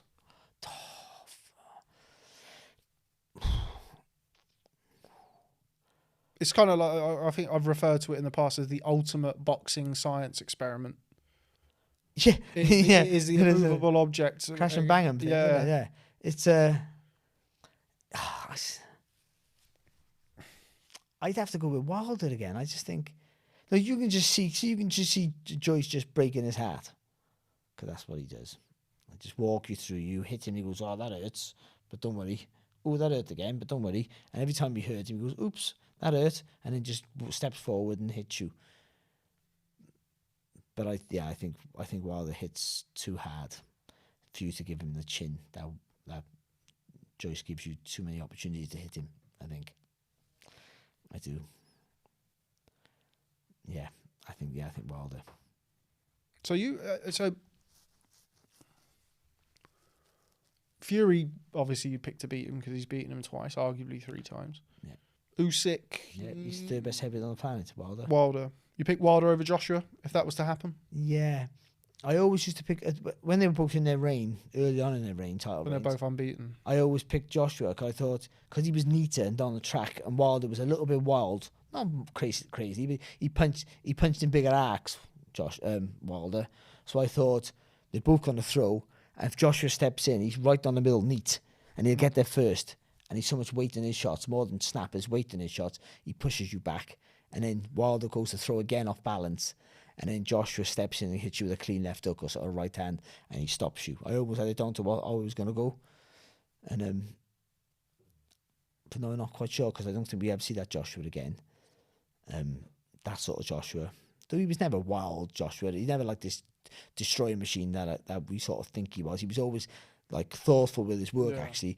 The only difference with Joshua back then to now is that when he got hurt, his default mode was kill or be killed. No, it's not. He's more Barry Jones than any Joshua. Now when he gets hit, he goes, "Oh no, be safe," which is what you should do, really. And then could you live the fight another day? But I think it took away his magic, some of his stuff, and that's the worry. And I think with someone like Wilder, you can't do that. So yeah, I think Wilder. No, I'd go for Wilder. I think, yeah.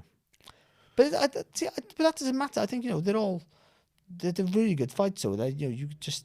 And in this division now, like, anyone can hurt anybody, so that's the good thing about that. But Wilder's got just crazy power. It's not even great technique. That's the thing. Some of it's good. Sometimes he throws lovely technique. But I said he has a natural twist of the body, because he's athletic, and that's why, like you mentioned the weight. For him, you the bulk. I always think you've got to be heavy, bulk up, be a heavyweight. You can keep the speed, but you don't want to be bulked. You got to keep that freaking movement. Joshua needs to bulk up again, I think. He needs to be heavy, strong, and solid, because his punches are straight and heavy.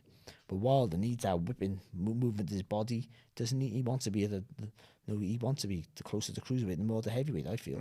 I feel like in the past, He's his friend, yeah. we didn't need necessarily see it because Helenius closed the distance for him. But when he's at that 215-ish weight, he closes the distance so quickly, and that's one of the big threats from him.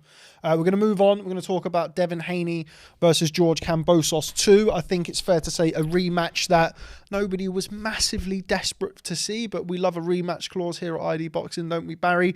When very, very similar to the first fight, but albeit I think a more conclusive end from Devin Haney.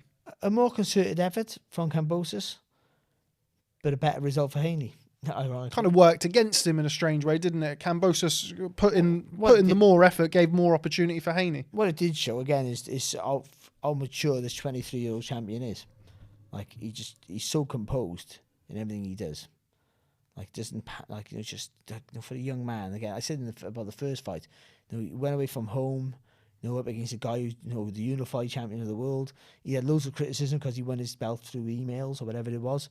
And he was at one time. I put him as the worst champion of all those lightweights. He was in the bottom of the pecking order, and I think he was actually. But he's shown what a good jab does, what a really good left hand can do for you in the first fight, and again in the second fight, he spears in and out with it, the right hand over the top, and again when Kambosos did try and pile forward. He just got on his toes a little bit, didn't run, he got on his toes, moved around, and he jumped in with the right hand. And it's just knocked Kambosos back. And then Kambosos slowed down really quick in this fight. I think he tried to up the pace and it wasn't working for him, but he visibly slowed after about 5 rounds. You could see it. And to beat Haney, you had to be constantly fast. And all this twisting to the southpaw that he was trying to do, Kambosos, I sort of understand what he was. He wanted to keep Haney guessing all the time, not give him a target to hit. But again, Haney didn't bother Haney. He almost like he ignored it. You know what I mean? I'm switching to southpaw. I'm confused. I'll go southpaw. And Haney's just going, fuck, I'm not even watching that, mate. It was quite strange, wasn't it? Take half a step and go, bam. It reminded me in kind of patches of remember when Conor McGregor boxed Floyd Mayweather and he started to do like these crazy things with his feet and stuff. Did you not watch that? I couldn't watch that. You didn't get paid to work it. You'd have watched it if you were. Oh no, of course I would. Yeah, of course stupid, am I? The money fight. Give you 10% of what Conor McGregor's earning. But anyway, I thought it was very strange, and I feel like he needed to try something, but that wasn't really it. And I was impressed with Haney. I thought Haney was very good. I think everybody, myself included, saw the weigh-in on Friday and thought, you don't know here. But there was never any let-up. In fact, he got stronger as the fight went on. In rounds 10 and 11, it looked like he might get him out of it. He got stronger because he dictated the pace. Once you hold the pace, once it's yours, then fitness, as long as because they're all fit. But I mean, you're never dragged into someone else's fight. When you're fighting at someone else's pace, then all that dehydration and not making the weight and not training properly, all those factors come in. But when you're boxing at your pace, they do this all their life. So I can do 12 rounds shadow boxing now, mate. I can't. When I called you mate, it means I can't do it. But hey, mate, no, you know what I mean. I could do it now, but I'm not fit. So, but I'll do it at my pace. I'll do it when I want to do it. I'll go when I want to go, and I'll take the rest when I want to take the rest. And that's what Haney did. So it was relatively comfortable for him. He's very good, very clever, and young. He's only going to get better.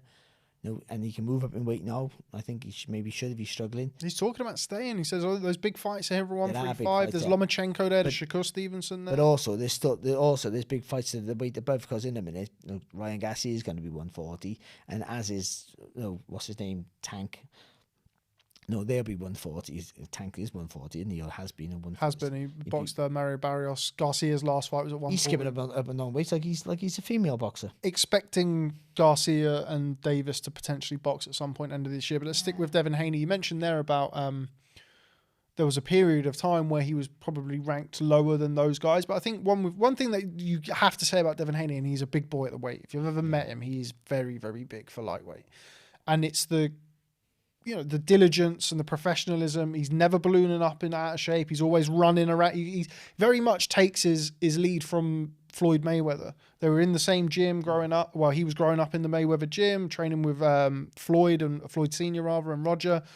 And he is that kind of don't worry, I got you. He is that kind of like limousine goes down the strip in Las Vegas. He's going to run behind it. And he's obviously a very talented fighter. It's not just a case of he's the only one who stays in the gym, but we've seen Teofimo Lopez have his issues outside the ring. We've seen the same from Ryan Garcia, Gervonta Davis, and Haney has remained consistent, remained there. He's boxed. Okay, he's not boxed your Gervonta Davis yet, Teofimo Lopez, but he's boxed some good guys, some good world-level operators, people like Gamboa, Linares, Jojo Diaz. He just beat the man who beat the man. Who beat the man? No, he just beat the man who beat the man. That's it. That was it. Yeah. Yeah. So he beat the man who beat Lomachenko. Then he beat Lopez who beat Lomachenko. So no, it doesn't mean he beats Lomachenko, though I think you may put him favourite now because Lomachenko hasn't boxed for 15 years. But he's just so composed and clever, and he uses what he's got. And he'll grow massively from those two experiences as well. Going over to the second one, I think. Yeah, I think it was evident there. Whatever, because he knew he takes a good shot. He rides a shot better than takes it, but he takes a good shot as well. So he's confident in what he has. And I didn't see the magic in him. First of all, like they're all raving about it. I don't know. He looks basic to me, and he is quite basic. But within that basic stuff is where that's what makes him so good, because he just does that. He's very pragmatic with his work, and it's impressive. And he got a cool head, and he's composed, and nothing ruffles his feathers. That's certainly in those two fights. That's what he's looked like to me. Just going away from home, anyway, going away to Australia, but they're all mad. There's all convicts, isn't it? For God's sake. It's a joke. It's a joke. Shout out joke. Australia. No, but I mean, no, but to go there, Kambosos, he's probably a bit of a star there, isn't he, for what he's done, and rightly so. To go away from home, it takes a lot of guts for anyone. And you go there for the money, and then to shut them all up and happy to go there again, and do exactly the same thing, and literally did exactly the same thing. Better, did the job better the second time around, where Kambosos had to be better, and he was better. But as you said, he tried to be better, and it worked against him. It just showed the golfing class. That's all that did, and unfortunately. And it's saying that about the guy who just beat Teofimo Lopez, who looked like the next big superstar, and might be a next big superstar, by the way. Who just before that beat Lomachenko, who looked practically unbeatable, is quite phenomenal. And now you tend to think that really that Haney at that weight now goes in favour against anybody. That's where I was going to come on to next. I'm going to put it out to you and also the people in the chat as well. Vasily Lomachenko versus Devin Haney. If obviously Lomachenko comes past Ortiz, who's his next opponent, that fight happens sometime early 2023. Where's your money, Barry? Because of inactivity and size. Because again, I don't think he's not a lightweight, Lomachenko. I go Haney, but I would say though, because he does a lot of basic stuff, the fundamentals, does it tremendously well. That helps Lomachenko slightly because he works off that better than anyone. I think the reason he struggled against Teofimo Lopez is because he didn't throw a punch for six rounds. Because Teofimo Lopez is quite erratic with his work. I also felt he was the threat of the power. Yeah. I felt was significant against. But also he jumps in for different angles, and that's because you see Lomachenko, like you're there, and he works around you all the time. But if you're not there and you're really erratic with your movements, it's hard for him to grab hold of you and then play with you. But Haney will be there, because he's punches straight down the line, and he does the punches correct, and his movements in and out, so they're quite traditional in many ways. But I just think the size, the long reach, a lovely long jab, he steps in within, steps back as well, makes you miss. And yeah, the size might be a factor there. And the fact that he doesn't panic, Haney. But then, so he doesn't panic against Kambosos, but he might panic against Lomachenko. It's a good fight. But Lomachenko's, what is he, 36 now, is he? No, I don't think he's that old. You got to be close to that, 34. Let's have a look. Barry. He is 34. And he's had about 3 million fights, hasn't he? Yeah, he's had a lot of fights, that's for sure. Yeah, so you can't see, he can keep going on forever. It's brilliant that he is. And he'll be 35 in February next year. So he could be 35 by the time the fight takes place. You tend to think, how long can you keep that standard up for? What's the more difficult fight for Devin Haney, Lomachenko or Shakur Stevenson, who's now up at 135? Oh yeah, I forgot about him. I forgot about him. Shakur Stevenson, without doubt. Do you think he beats Devin Haney? Yeah. Have you watched that? They've got a spar that they did just before. Have they? There's a spar. I don't really watch all that stuff because I try to have a life, but Yeah, I don't have a life, so I watch it. Can't remember what channel. I think maybe it might be the Boxing Voice. There's like Devin Haney and Shakur Stevenson sparring. It's before the Olympics where Haney goes and gets the silver. That's worth a watch if you're watching and you haven't watched that sparring session. Stevenson got the silver. Stevenson got the silver, yeah. So it was before that Olympics. They spar together in the Mayweather gym. That's a really good watch. Really good watch. But anyway, yeah. So I think it's a good fight though. That would be really one for the purists. Yeah, for a while. I think it'd blow up in the end because they both realised they got to go for it. I think it'd be tit and tat for a while. But again, I like the thing with Stevenson. He's another one who's really mature for his age because he don't give a shit what people think. He's almost like a Mayweather. Like, I'll win. That's not for you. Yeah. I'm in it for me. However I do it. I'm in it for me and I'm in it for you. That's how I do it. But I'm that good. I will keep winning. And I think he is that good. Like I've said it for a while. Like you said, you obviously you'll be massive on Jarvis for a long time. But like him and Stevenson might be the future of the boxing. Though Jarvis is in his 30s now, isn't he, I think? But no. How old's Jarvis? It's like 25, man. I think you're just getting older, Barry. He's been around for a long time. No, I know what I meant really. But it's yeah, I think 25. Yeah, they're the future, them two. I'm joking, of course, but he's brilliant. But I think them two they might be leading the charge. So you're going to go for Shakur? Yeah. I didn't think Shakur would be very good. Really? I see him as I thought he was good. I thought he'd be too. And when he first turned pro, looked really fast. I thought, he just looks like a guy. When you put it on him, he's going to crumble. I got that wrong. Another prediction I got wrong. Actually, I'm full of them. Let us know in the chat how you see that fight going. Shakur Stevenson versus Devin Haney. Final one, Barry. Before we let you go, kind of mentioned it very briefly beforehand. Fight that I really, really hope gets made before the end of the year. Gervonta Davis versus Ryan Garcia. That one float your boat? Yeah, it certainly does for me. Yeah, because you just think that Tank would just batter him. I sense a butt coming here. Yeah. But I think Garcia is better than what I thought he was, to be honest. Like, he never bent his legs. Like, I thought Luke Campbell was going to beat him. I genuinely did. Because I just thought, the kid don't bend his legs. Like, he boxes like that. I don't know a kid like it, but he does bend his legs a bit. But I don't know where he gets his power from. I mean, so that whip, isn't it? Yeah, but it's still though. But you just got to get it from somewhere. Like he doesn't turn the body that much into it either. By the way, he's not like Deontay Wilder, but he twists too much, and he doesn't bend his legs. Where do you get the power from?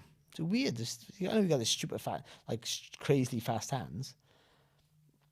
Yeah, it's hard to call really. I think Gervonta Davis he's had a great career in many ways, but I think he's wasted his career, massively wasted it. Like he should have been some sort of star. Really, maybe he is in other people's eyes. Yeah, he is a star. He's certainly a financial attraction. Yeah, that's not what I meant. I'm not judging on that. I mean, from a boxing perspective. From achievement wise, what he could have done. I mean, that's how good he is. He's won world titles at multiple weights. One weight. Didn't he win the? It depends. A regular title. Oh, exactly. I'm a big Gervonta Davis fan. Yeah, no. I mean, he had the IBF. He beat Jose Pedraza, which I think still his best win. An unbeaten Jose Pedraza. Yeah. And I can't remember how many fights, but he was very young at the time. I think he was 22. Yeah, he was also, young, he was young. He was the youngest world champion in boxing, I think, at the time. But yeah, I kind of see what you're saying, and like I feel like we're getting to the stage of his career now where we want to start seeing those big fights. Him against your Ryan Garcia, Teofimo Lopez, Devin Haney, those kind of guys. They should have happened already, shouldn't they? A load of those. Let's be honest. All of them are guilty of it, really. I don't know why, because they're not like I mean, they're either in too much money for lower level opposition. That's probably what it is. Like Billy Joe Saunders syndrome for a while. I know he was in too much money. I don't begrudge him. I'm happy for him against lower level opposition. Why did he want to go and box anyone of great shakes? A fight. Well, I mean, Billy's, as I mentioned for an example, would want to fight anybody. He's not scared of anyone, that kid. But I mean, he's going, I want 5 million. Can I get $1 million for boxing him? And he's shit. And they go, well, I can't give you that, Bill. Well, fuck you then, I'm not fighting. And that's what they were doing, because I'll live on $1 million then, don't worry about it, rather than 5 million. But if you want me to fight this high level opposition, no, you have to pay me what it's worth, because they were getting paid too much for lower level. And that might be the same for Gervonta Davis. He's boxed some good fighters, but I mean, there's fights there for him that will define his career for the rest of his life. I mean, if he were to win them all, then he goes as an all-time great, doesn't he? That's the thing. All of them get together and do it. That's what I'm saying. You should, when you mention their names, you should think Gervonta Davis just walks right through him, demolishes him, puts him to bed, really. But I'm not quite sure. Actually, I think Garcia's got crazy power. I always felt like Garcia was kind of underrated. Yeah. But I also edged towards Campbell when they boxed, and I don't think that was a massively controversial pick at the time. I think Campbell certainly in America, very underrated. But I'm going for Gervonta Davis. I would go for him as well, but I see what you mean. Right, we're about to lose Barry now. So if anybody has any questions for the Welsh Wizard before he leaves us, you're going to be stuck with me for about half an hour. So I'll try my best to keep you all entertained. But any questions for Mad Barry before he goes? I'm going to go on YouTube now and ask you questions on the train. You can't work at YouTube by yourself. Like I speak to strangers, don't I? I give my phone to a woman. She had 2 kids with her. One with 2 in a double pram, right?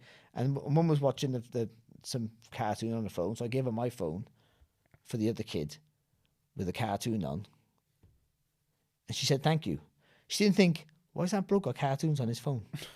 I got kids, by the way. That's why. She didn't think to ask that, by the way. She said, no, thank you. To give the phone. So yeah, makes sense. Cocoa melon, if anyone got kids. But it was. Yeah. I have a 5-year-old, so I know all about Cocoa Melon. Any questions for Barry Jones before we let him go? Going once, going twice. Thank you. Right, that's all from Barry Jones. Barry, very kind to join us for about an hour and a half or so. So we got our value out of our value out of Barry. Thanks as always, Barry. Thank you. Sorry, I got to go. I apologise for that. No, that's okay. Take care. Trying any more? No, he is going. So I think we're going to move on to just one camera now of myself. I'm going to try and make sure that I'm okay shot wise. Any questions, guys? Really, we weren't necessarily anticipating on having a one-man show, but that's where I actually did completely plan on having a one-man show. God bless. Thanks very much, Barry. So if anybody has any questions now, Barry has left the building. Please don't be shy. Pop them over. I will do what I can to reply to them. Pink Tulip, will you interview Spencer Fearon and Tundi? Saw both Spencer Fearon and Tundi about a month ago, I think, 6 weeks ago. Haven't seen them in a little while. It was good to catch up with them. Yeah, I got no reason why I wouldn't interview them. Sorry, just trying to hide all of the very dodgy dating websites that keep popping up. I think somebody with just killed Barry's egos with no questions. I think Barry was looking to vacate the premises anyway. Not that he doesn't like being here with me. He doesn't. But yeah, it was good to see him nonetheless. So yeah, I'm going to be sitting here talking to myself unless people have any questions. It is always the perfect opportunity to tell people to please like, comment and subscribe. Otherwise, you're just going to have me here, and I'm not very good to look at. Okay, I'm just getting some stuff over about questions on Twitter, so I'll do my best for those. But any pressing questions that you have for myself, anything from the weekend that myself and Barry didn't cover, then feel free to throw them my way. Kay, will we see Billy Joe Saunders back in the ring? I'm told yes. I think he's going to be having a couple of very much low-level fights before he gets back into the ring. But I'm told, yes, Billy Joe Saunders will return to the ring. Simon Kerry, will Joshua fight this year? I don't think so. What do I know? But I don't think so. I felt that if, we saw, and even when the Fury Joshua stuff was being spoken about, I felt that it would be next year that we saw Joshua return to the ring. Sorry, I'm just trying to jump on here to Twitter and try and get some of your questions. Please, everybody, like, comment, and subscribe while you're here. Helps us, helps the algorithm, helps boost the channel. So, yeah. Just going to a few of these. Jace Hughes, when are you having a sit down with Eddie, Rob? Good question. I spoke to Eddie, what day is it today? Monday. so a week Saturday ago. I spoke to him for about 10 minutes on the phone. While everything's going on, I think at the minute it's not the best time to get a good interview out of him, to be honest. I haven't chased him, so he's not avoiding any interviews or ducking any interviews or anything like that. I just haven't really chased it up because at the minute, and I don't really like interviewing Eddie on Zoom, to be honest. I will obviously do it if that's the only way to do it, but I feel that at the minute he's not really in a position to answer certain questions that I have, so I'd rather not do the interview or rather not chase it, but we will see. Dr. Usman, shout out Dr. Usman. When will we see the main event back on ID Boxing? Soon. We've been working on a deal to bring it back soon, maybe a month, 6 weeks, certainly before the end of the year. If there's anybody in particular that you'd like to see on the main event, please let us know. Just realised that I can have a look at the questions on the laptop rather than messing about on my phone. So gonna do that. Bear with me, guys. Bear with me. I will get there shortly. But yeah, try and keep the questions coming in. I'll try my best to answer them. Okay, on Twitter now. Sweet Pugilism. Is there a more compelling heavyweight than Wilder at the moment? For all his flaws, he came back exactly where he left off pre-Fury. That's a statement in itself, considering how brutal the losses to Fury were. Yep, I agree.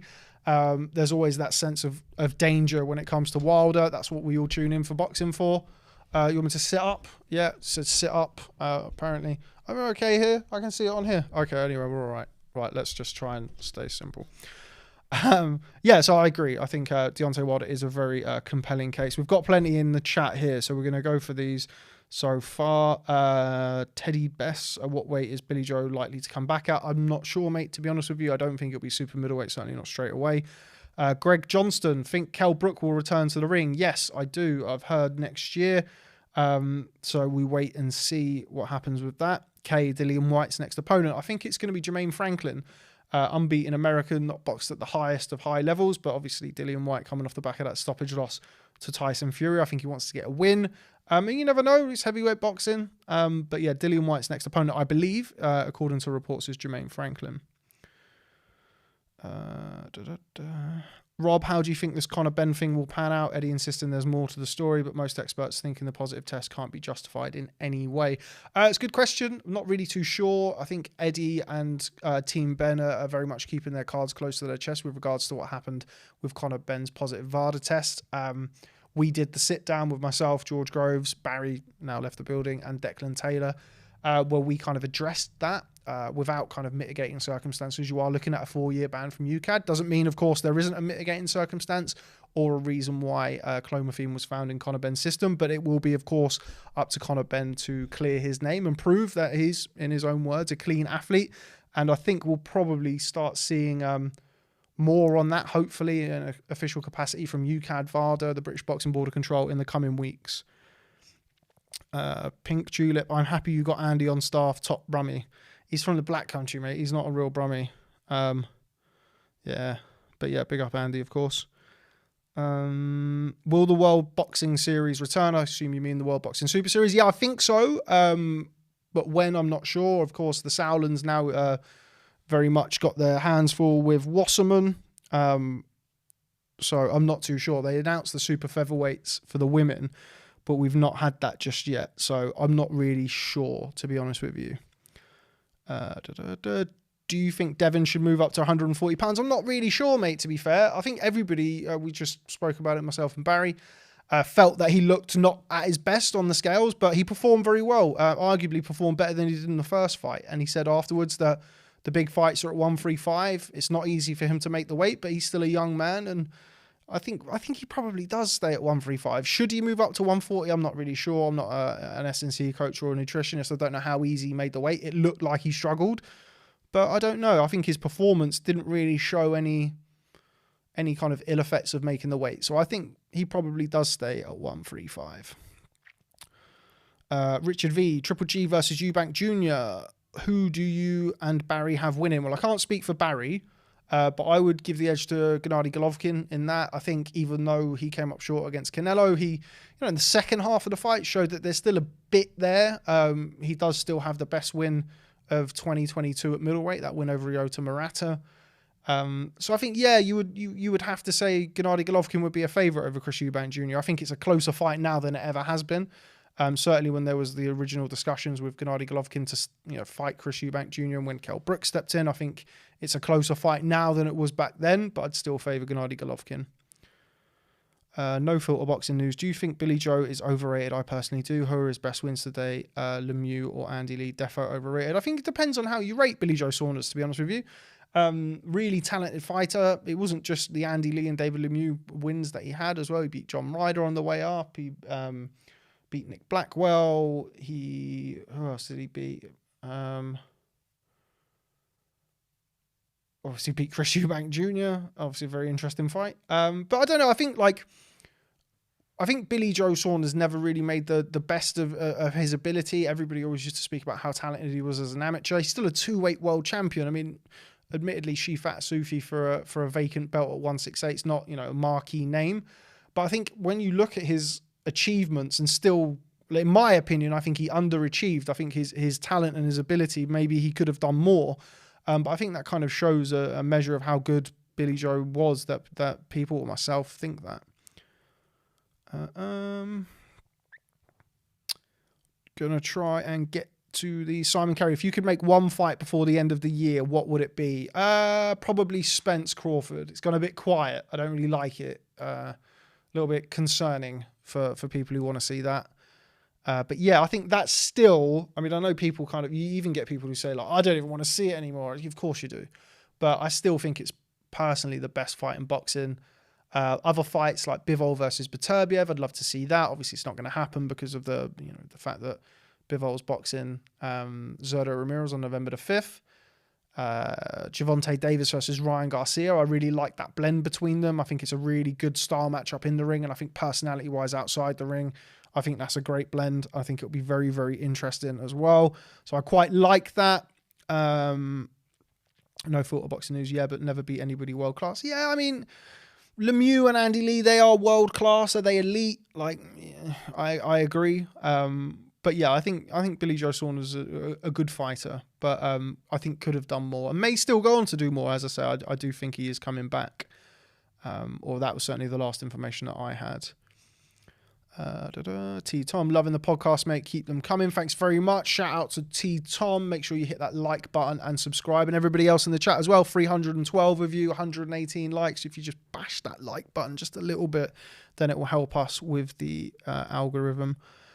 Base Oman, just subscribed. Keep it going, guys. Thank you very much. Everybody else, if you're watching and you haven't subscribed, please drop us a little sub. Philip Answer, do you think Usyk versus Fury will happen? Yeah, I do. Obviously not next, and obviously not this year, but I think it will happen.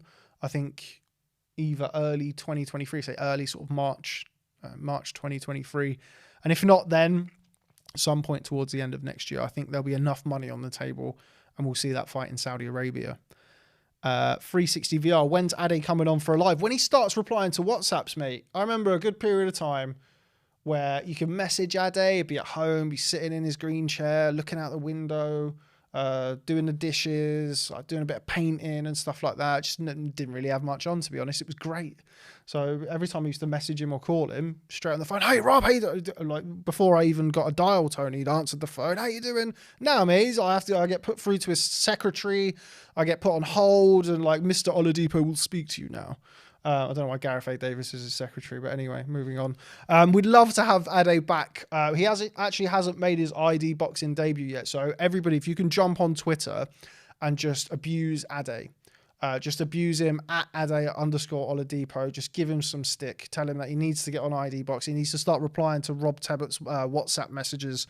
And hopefully we'll get him in here soon. Is Chris Lloyd on PEDS? Probably not, mate. To help him for his job as a presenter, I don't think it's necessary. Is Tyson Fury fighting Andy Ruiz on December the 3rd in the Tottenham Stadium? I don't believe so, pound for pound Jack, or boxing pound for pound Jack. But it doesn't, who knows? Tyson Fury, he does his own thing. Wouldn't surprise me. Actually, I'm joking. It would definitely surprise me. Trying to get through these. No filter boxing news. Do you still think Dillian Whyte is a contender? I think his next fight's going to be very interesting to see what he's got left. He's been knocked out in quite spectacular fashion in 2 of his last 3 fights against Alexander Povetkin in their first fight. Of course, avenged that in the rematch and then was stopped by Tyson Fury. So, yeah, we're waiting to see what happens with Dillian Whyte. If he beats Jermaine Franklin is kind of the name that's being spoken about, and if he comes back and looks in good nick, then I think he'll be in a big fight next. And heavyweight boxing, you're 1 fight away, you're 1 win away from being right back up there. Kay, what next for Joseph Parker? Spoke to Parker a couple of weeks ago. I think his fight with Joyce was like 3 or 4 weeks ago. I spoke to him about a week after that. He wants to box in December, Joseph Parker. Whether or not that's the best idea, considering that was a very tough fight against Joe Joyce. But Parker, as he's shown throughout his whole career, wants to take the biggest challenges available whenever he can get them. He boxed Anthony Joshua. His next fight, rather than a little comeback fight, he boxed Dillian Whyte. The Joe Joyce fight, not a huge amount of people queuing up to box Joe Joyce. Joseph Parker boxed him. So, yeah, I think Parker wants to box before the end of this year. Whether or not he does, I think remains to be seen. Parker versus Dillian for me. Yeah, good fight. First fight was great. No reason why the second fight wouldn't live up to the first fight. It was a really, really watchable fight. I think that's probably Dillian Whyte's best win still, even though he had the win over Povetkin in the rematch and, of course, Oscar Rivas. I think that was probably his best win. Would you ever show small hall shows on your channel? Yeah, sure. Why not? Does Gareth A. Davis wear sunglasses at night time? Listen, I don't know what Gareth A. Davis gets up to at night, but I'm not involved in any of it. So you leave me out of it. Whatever Gareth A. Davis gets up to in his own time is between him and his parole officer. So anyway, moving on. Any news on Akoli? No, mate, to be honest with you. Akoli, I've heard like 3 or 4 different dates over the last 3 or 4 months. And I don't know, to be honest. I saw him at Joyce Parker. He said, in a week there'll be an announcement. We're 3 or 4 weeks later and there's still no announcement. So, yeah, I'm not sure, mate, to be honest with you, with Lawrence Akoli, but hope he's well. Always got a lot of time for Lawrence. So, yes, hopefully we'll have an update soon. Boxing pound for pound, Jack. Will Wilder fight Sanchez or Ruiz next for WC #1's contender status? Which do you think is the easier fight? Well, I think he'll definitely be ordered to box a final eliminator. I think it'll be against Andy Ruiz. I don't think it'll be against Sanchez. I think probably the easier fight there. I think Ruiz is the easier fight, but I think Ruiz is the better fighter than Sanchez, if that makes sense. Sanchez is not an easy night's work for anybody. Always on the back foot. Really can be quite negative, tricky. Don't think he boxed particularly well at the weekend either. So yeah, I don't know which one of them it will be. I think it would likely be Andy Ruiz. So yeah, we'll wait to see what happens there. Trying to get through these. And then we're going to go back to Twitter as well and try and get some of those Twitter questions. Parker does fight in December. Can you get Dave Higgins on as a guest? Yeah, big up David Higgins. I've known Higgins for quite a while. It was good to see him. It was good to see him back over there. He was here for the Joyce fight. It was good to see him. I interviewed him the day after the fight. Always good to catch up with mad Dave Higgins. He is absolutely mad, as we all know. Simon Kerry, boxer making new signings. Any news? Heard some rumours, mate, but not really for me to say at this point. We'll have to wait and see. I'm sure they'll be looking to add to the stable as everybody is at the minute. So yeah, we'll wait and see. Has Eddie purposely benched Akoli? Don't know, mate, to be honest. Obviously, they had their well-publicised, well-documented fallout. I'm not sure that Lawrence is going to be on Eddie's Christmas card list, but I'm not really sure what the relationship is at the minute and how that stands. Any updates on JB? I assume you mean Joshua Buatsi. No. I know that there's talk about Joshua Buatsi versus Callum Smith. I know that that's a fight that I think Matchroom would quite like to make. I'm not sure how makeable it is without a boatload of money and no world title on the line. I mean, ultimately, those two would fight each other. They're fighters. I think they'd both fancy the fight from their respective sides. But without a world title on the line or a massive amount of money for two guys who look, while great fighters are not, marquee, massive pay-per-view draws in their own right, I think you're looking at a big loss there. So I don't see it making sense for the fighters, and therefore I don't see that fight happening. But as far as Joshua Buatsi's next opponent, I haven't really heard anything. Of course, they had the well publicized fallout around the Jean Pascal fight. I thought that was the perfect fight for Buatsi, I have to say, but unfortunately it wasn't able to be made. But yeah, interesting to see. I think Buatsi had some criticism probably 4 or 5 fights ago for the level of opponent, and then his last few I think have been of a much better order. I think going from Ricards Bolotniks to Craig Richards is good. Bolotniks is sort of capable fringe European level guy, and then Craig Richards as well, who competed at a higher level than European level, admittedly losing to Dmitry Bivol, but still a good fight for Buatsi. And I felt like Pascal before either Bivol or Beterbiev would have been a good next step, but unfortunately not for Joshua Buatsi next. Dr. Usman, there we go again. Will we see Castillo on Misfits, Rob? Stay tuned. Stay tuned. Listen, Castillo's in the lab. Not the lab, Dr. Usman. But Castillo's in the gym working very hard. So yeah, he's look, I think Castillo can do whatever he wants to do, to be honest with you. He's one of the most unique people I've ever dealt with. And if Castillo says he wants to do something, then he'll probably go and do it. So let's just say stay tuned. I think we may see Castillo, certainly, if not in the ring, then back on ID Boxing sometime soon. Try and get your questions in, guys. I am trying to get through with things. I'm trying, Filter Boxing News, you've had a few. MW, what do you think of the current state of boxing? On the decline? No, I don't think so. More broadcasters involved in boxing than ever before. You're seeing more undisputed champions than ever before. Look, boxing, and I'm one of the people who does it, like, we love to moan, man. We love to moan about boxing. But if you look at fights that are happening and, say, more unified champions than ever before, more undisputed champions, you've got Sky, DAZN, BT, Discovery coming into the UK. You've got Showtime, ESPN, Fox. Like, boxing's doing pretty well. New territories opening up here, there, and everywhere. You've got stadium fights in the UK. Just done a big show in Australia for Haney-Kambosos, the second time they've been there. I think boxing's fine, man. I think everybody likes to kind of write boxing's demise. They've been saying boxing's dead for over 100 years, and yeah, it's still not there. The famous quote rings true: "Nothing will kill boxing, and nothing can save it." One of my favorite quotes. Do we see Bivol Canelo too? And if we do, is it the same result? I don't know. I think it kind of depends on Canelo. If Canelo wants that fight, ultimately the fight will happen, because if he is adamant that that's the fight that he wants, then he's in the driving seat, and nobody's going to tell Canelo what to do. Personally, I mean, the real ones will know that I picked Dmitry Bivol to win the first one. It's one of my few correct pre-fight picks, so I like to bang on about it. I think the rematch goes the same. I felt like the first fight went how I expected it, albeit probably a little bit more convincing for Bivol than maybe I thought. And I don't really see any... We've seen Canelo box at 175 pounds twice against Kovalev and Bivol, and I don't think he looked particularly great in either of those. So, yeah, I don't know if it will happen again. If it does happen, I will certainly be back in Dmitry Bivol. Can't wait for Bivol Zerdo, who wins. I think Bivol wins that. Got a super chat from Pidge. Big up, Rob Tebbutt. Big up, Pidge. Thank you very much for the super chat, and everybody else. So please like, comment, and subscribe. But shout out to Pidge every time.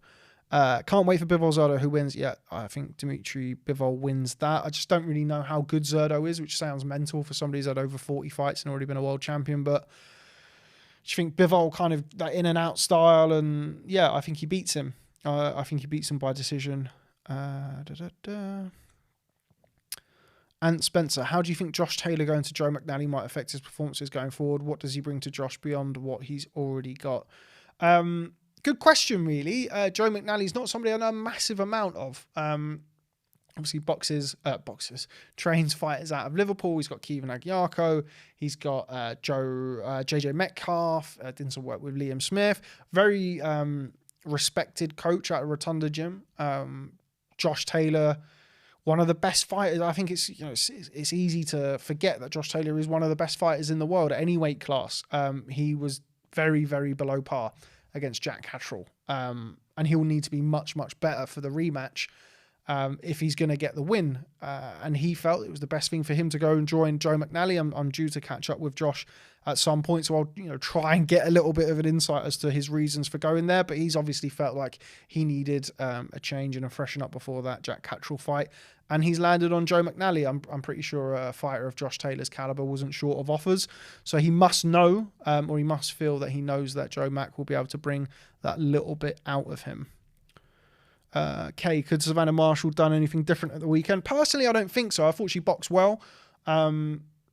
Barry, who was, of course, left the building, did say he felt like she could have used her length a little bit more and trying to catch her on the end of shots. I see that. But also, I feel like Clarissa Shields, the hand speed difference at distance, I think that it's one thing training for that. But when you're in the ring, in those 10-ounce gloves, I think it's a little bit different. And I feel like, I think Marshall boxed very well. She was just beaten by the better woman on the night. And I feel like even when the fight wasn't necessarily going in Marshall's favour, she still bit down on the gum shield and she still stayed in there. A lot of the question marks beforehand was about Savannah Marshall's mindset. If things weren't going the right way, would she kind of fold under the pressure, I guess, was what some people were saying. I don't think she did that at all. I feel like Savannah Marshall boxed very well, but ultimately ran into a better fighter on the night. So, no, I don't personally think so.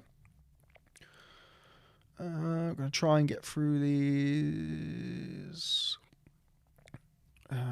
Got to get Castillo back on big man thing. Like the overwhelming response to Castillo has been massively positive. There are inevitably people who don't necessarily get him, like him, whatever. But, it's horses for courses, and a little bit of variety never hurt anybody. And I feel like Castillo's great to work with as well. And I feel like he gets a different angle over at ID Boxing. But if Castillo's not for you, then look, you've got myself and Barry Jones and Andy Clark. Shout out Andy Clark here for your kind of your boxing nerdy vibes and anything that you need outside of Big Man Ting. The main event himself, Castillo first, you can get elsewhere on ID Boxing. So, yes. Right, going to try and get through these. Trying to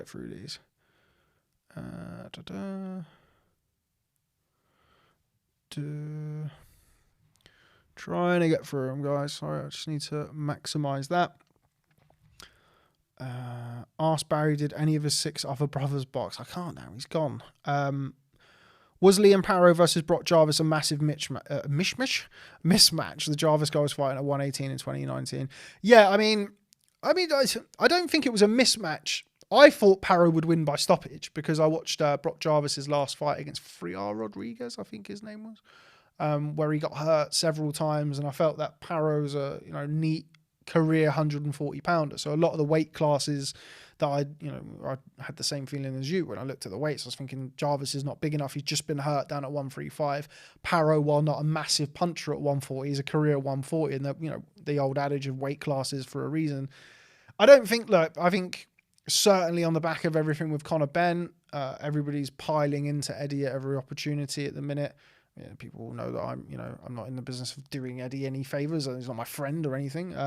But I don't feel like that's necessarily a valid criticism. I felt Paro was the favorite going into the fight, but it's not like everybody derided it as a mismatch before it happened. It just so happened that when they got into the ring, Paro hit him with a shot and the fight was over. But yeah, I don't think that they can take too much criticism for that. Baumgardner 6-4. I had the fight a draw. Let us know in the comments how you had that fight, Baumgardner versus Mayer. Best fantasy fight for Castillo, KSI. If you're watching KSI, and I know you will be because you love ID Boxing and never ever misses a live show or a podcast, Castillo is on smoke. So whenever you want it, you can have it. Just Castillo, 10% matchmaking fee. But anyway, moving on. Bivol has the best CV at 175 currently. Yeah, I think so. Admittedly, his best win is a guy who's not really a light heavy, but it's difficult because in Artur Beterbiev, they both beat Joe Smith. Bivol won a very, very clear decision over Joe Smith. Beterbiev ironed him out in a couple of rounds. I think Beterbiev's win over Alexander Vosdik is actually a better win than Canelo, so go back on that. I think Bivol has beaten the more... He's beaten some stellar names. He's beaten Pascal. He's beaten Sullivan Barrera. He's beaten Joe Smith. And he's beaten Canelo, whereas Beterbiev has beaten Vosdik, Joe Smith as well. Marcus Brown. Callum Johnson, although I think he's sort of getting out of that sort of same level. I think it's close. But I do think Beterbiev is the number one in the division. Marshall froze early. I'm not sure Marshall did freeze early, to be honest. I think that's just when Shields is going to be at her best and she's going to be at her sharpest. And I think after 3 or 4 rounds, she slowed down a little bit, and Marshall showed plenty of heart to stay in there and keep pushing back. But I don't think she did freeze early, Pidge. I have to disagree with you on that one, my old mate. I personally think Savannah Marshall was outclassed. Problem is the talent pool in the women's division is so small. Yeah, admittedly, the talent, the pool is small, but also, I mean, Clarissa Shields is a brilliant fighter. And I think Marshall was in a lot of the rounds and she did a lot of work in those rounds, but I think Shields won most of the rounds that Shields won. She won convincingly, but I didn't feel like, I don't know about outclassed. I think it was a good fight. It was a good fight. Trying to get through these. Yeah, Vosdick. Yeah, so people are kind of going around here. Vosdick, Marcus Brown, Joe Smith. Yeah, Brown. But yeah, I've kind of corrected myself. The Vosdick win is better than Canelo for sure. I agree with you there. Big A, what does Castillo do? Is he a rapper? He's anything you want him to be, mate. He's a rapper. He's a boxing interviewer. He's an influencer. He can do a bit of painting and decorating, whatever you need, mate. No problem. Castillo can do it all. He is pound for pound the most versatile man in rap/boxing.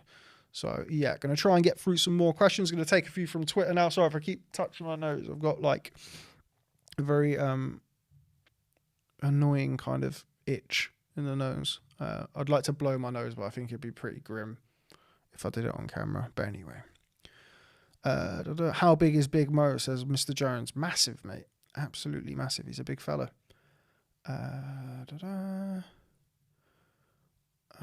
What should Marshall do? Forwards.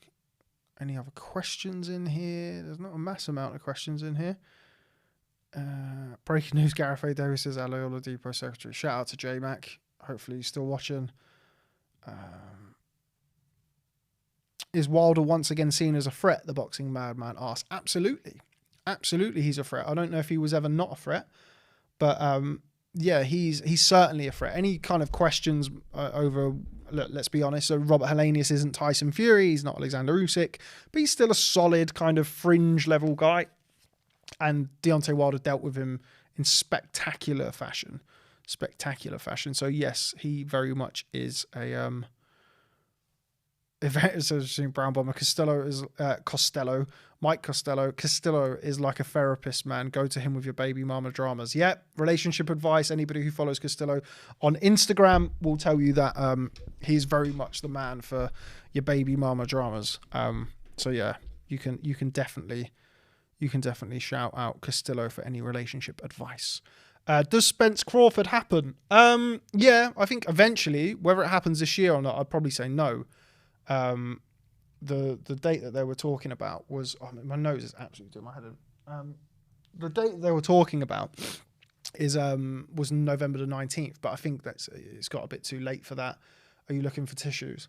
It'd be great if we had one, but I think we'll be okay. We'll get through it. But yeah, I think the fight will definitely happen. I think there's too much money at stake for it not to happen, and I think Crawford and Spence both want the fight for their legacy. But yeah, I'm not sure whether or not it happens this year. In fact, I'm very sure it doesn't happen this year. I think the Olympics and boxing should be ped friendly. Why watch someone run 100 meters in 8 seconds when you could run it in 8? Everyone on the peds, then it's all fair. Yeah, I mean, you're not talking about a race though, are you? You're talking about people punching each other in the head. I disagree wholeheartedly with that statement. So, yeah, I think boxing should not be ped friendly. I think the exact opposite, if possible. Boxing pound for pound. Rob Tebbutt, you spelled my name wrong, versus Andy Puro in a mixed grill eating competition. Listen, mate, Andy doesn't want none of this smoke when it comes to eating. Trust me, I'll eat Andy. Take Ames, shout out Take Ames. Is there a YouTube/celebrity boxing match you would like to see sans Castillo? Eamon, you know me pretty well, mate. You know the answer to this is no. I'm not sitting there thinking, I really wish that there's a YouTube boxing match, or I'm really curious as to see that. Let's have that over here, please, Jordan. Sorry, guys, just have to blow the nose, so I don't have to get. There we go. Here he is. He's in the shot. He's it. So give you a couple of seconds to ask a few questions while I shamelessly blow my nose. Maybe change the camera to the other seat just while we're doing that. There we go.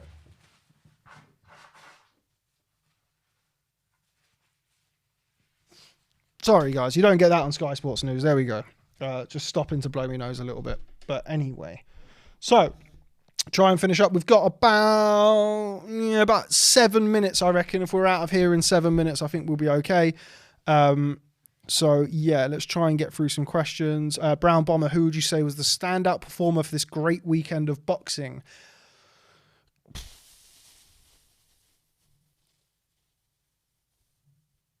I think Clarissa Shields, man. I think Clarissa Shields, like with her extensive career, everything that she's achieved, she had a big moment. Like chips are down, headlining all women's boxing card, and she delivered, man. I thought she was brilliant. So I would say Clarissa Shields. I think what Devin Haney did against George Kambosos is kind of going under the radar a little bit. He had the all women's card, then you had Wilder with a spectacular first round knockout, and then kind of Haney sort of in the background with like an even better repeat win over George Kambosos than the first fight. So I don't think Haney's necessarily got the credit. Admittedly, I don't think George Kambosos still, even though he had that great night against Teofimo Lopez and he beat Lee Selby and Mickey Bay, I still don't think he is necessarily an elite level lightweight, which of course probably sounds a little bit a little bit harsh on George Kambosos, but yeah.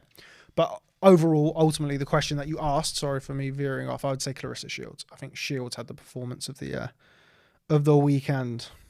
Wilder's top 3, hate it or like it. Yeah, I mean, top 3 or 4 for sure.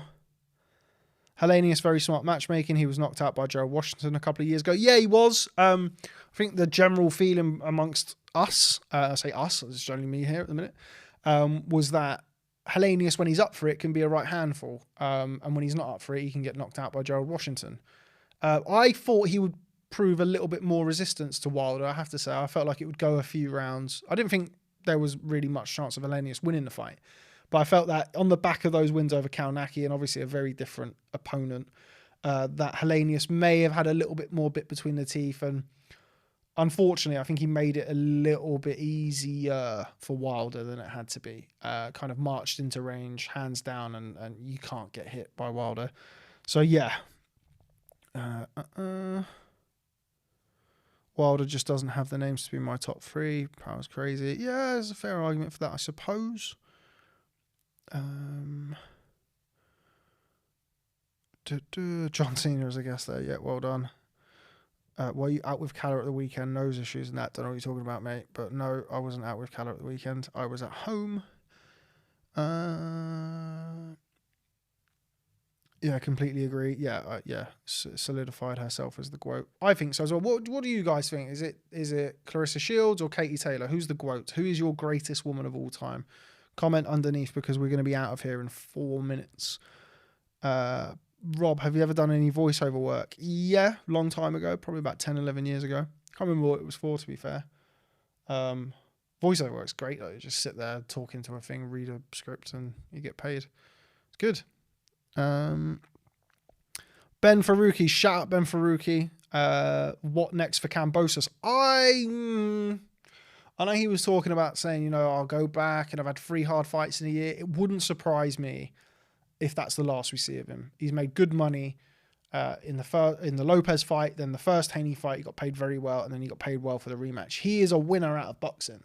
Like he's achieved, he's made loads of money, he's got a lovely young family. I think, in the heat of battle afterwards, there's always that, I'll be back, I'll do this. I think when he takes stock of things and all the dust settles, we may not see Kambosos again.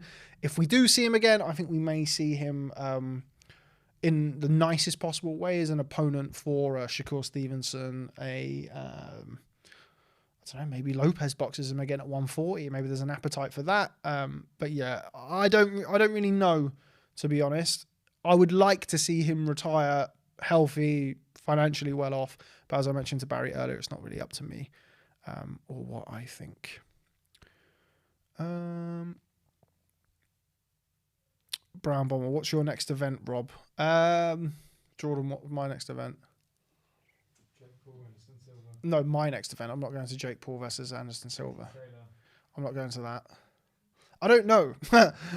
Probably be a little bit of time. I'd like to kind of give a bit of a backstory. I'm not frontline at every event. I am trying to get out to as many as I can, but obviously as managing director of the business, I do try, and I have other things that I have to get up to, but we have a very able team to support us and get out there and get you the content that you want. I think he will ignore Time Booth's questions. That's the kind of thing we want to hear, but ironically we get ignored. I'm not ignoring any questions, mate. I'll answer any questions. What was the question about Time Booth? Thoughts on Time Booth's life path, Rob? I don't really know him, so I'm not going to comment on his life path. I know he does YouTube videos and stuff. I've met him once before. Seemed fine, cool. Yeah, but I don't really know him, so I'm not going to comment on his life path. I don't really understand what his life path is, but yeah. I know everybody likes Tyne. Well, everybody. I know a lot of people like Tyne's content. So big him up. Wish him all the best. Like, what's our next big UK show? I don't know. Next big UK show? Fury Chisora, maybe? I don't know. Still waiting on that. Okay, trying to get through these. We've not got much left. Kambosos had an absolutely crazy 12 months. Yeah, he did. Dr. Usman, how far will Campbell Hatton go, Rob? I don't know. I think it's still very, very early days for Campbell Hatton. I don't think he needs to be thinking about titles for a long time. If he can win a British title, he'll be a massive success. Because, you know, people, Barry is one of the things that pisses him off among lots of other things. Where he says, you know, people slag off, oh, he's British level at best. It's really difficult to become British level at anything, let alone in boxing. So yeah, I think it's way too early to be thinking about titles for him. But if he wins a British title, I think he would have had a really good career. When is Ben Whittaker out next? Can you see him as a future world champion? Can see him as a future world champion. Not sure when he's going to box next. I think he's got an injury at the minute that he's taking care of. So I think we'll see him next year. You can only beat the fighters in front of you. Who would you say Wilder has to beat to become top 3? Has beaten to become top 3? Yeah, it's a fair point. It's a fair point. He knocked out Luis Ortiz twice. Ortiz is a good operator, and certainly was the first time especially.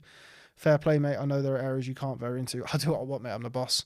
Anyway, moving on. Evening SW Boxing. We're about to leave here, so we're not going to have much to say. Try and get your last few questions in. 266 of you. Thanks very much for staying by here. Would you like to start putting on events or use the channel to broadcast events? What about managing fighters and using ID to build them? Baby steps, man. We haven't even launched 3 months yet. So we'll have time for broadcasting shows, doing all of that crazy stuff. Yeah, but give us a little bit of time. I think we've been launched 84 days or something stupid. So all in good time. Right, I think we're all about there. I'm going to try and take one more if we get one more coming in. Luis Ortiz is old enough to be a granddad, Rob. Come on. Yeah, but I mean, look, there wasn't a lot of fighters queuing up to fight him when Wilder boxed him the first time. That's a fact. Considering the commentary team bias, who would you have if you could pick a crew? Fucking hell, mate. They're all my mates. I don't like... Well, Barry was here, so we'll have Barry. Andy Clark usually does the show with us as well. So we'll have Barry and Andy Clark, easy. And then Ade's my mate. So there you go, those 3. And that's completely based on nepotism and no skill level at all. I think they're all shit, but they're all my friends. So I'm going to put them in there as well. So yeah, that's it from me. Right. I think we're about done here, guys. So I'm going to shoot. Thank you very much. Ortiz versus Frank Sanchez. Decent torch passing. Yeah. Yeah, I mean, that would be a terrible fight. Really bad fight. But yeah, why not? Let's see it. Paulie, Naz. Naz, definitely need to see Naz back out there. But anyway, look, I'm going to shoot. Thanks very much, everybody, for stopping by. 159 likes. Anybody, I've got No Filter Boxing for the £5. Thank you so much for the £5 donation in the super chat. Thanks very much for everybody for tuning in. From me, Rob Tebbutt, from formerly the WBO Super Featherweight Champion of the world, Barry Jones, who left early. Thanks very much for stopping by to ID Boxing, and we'll see you next time. Cut it.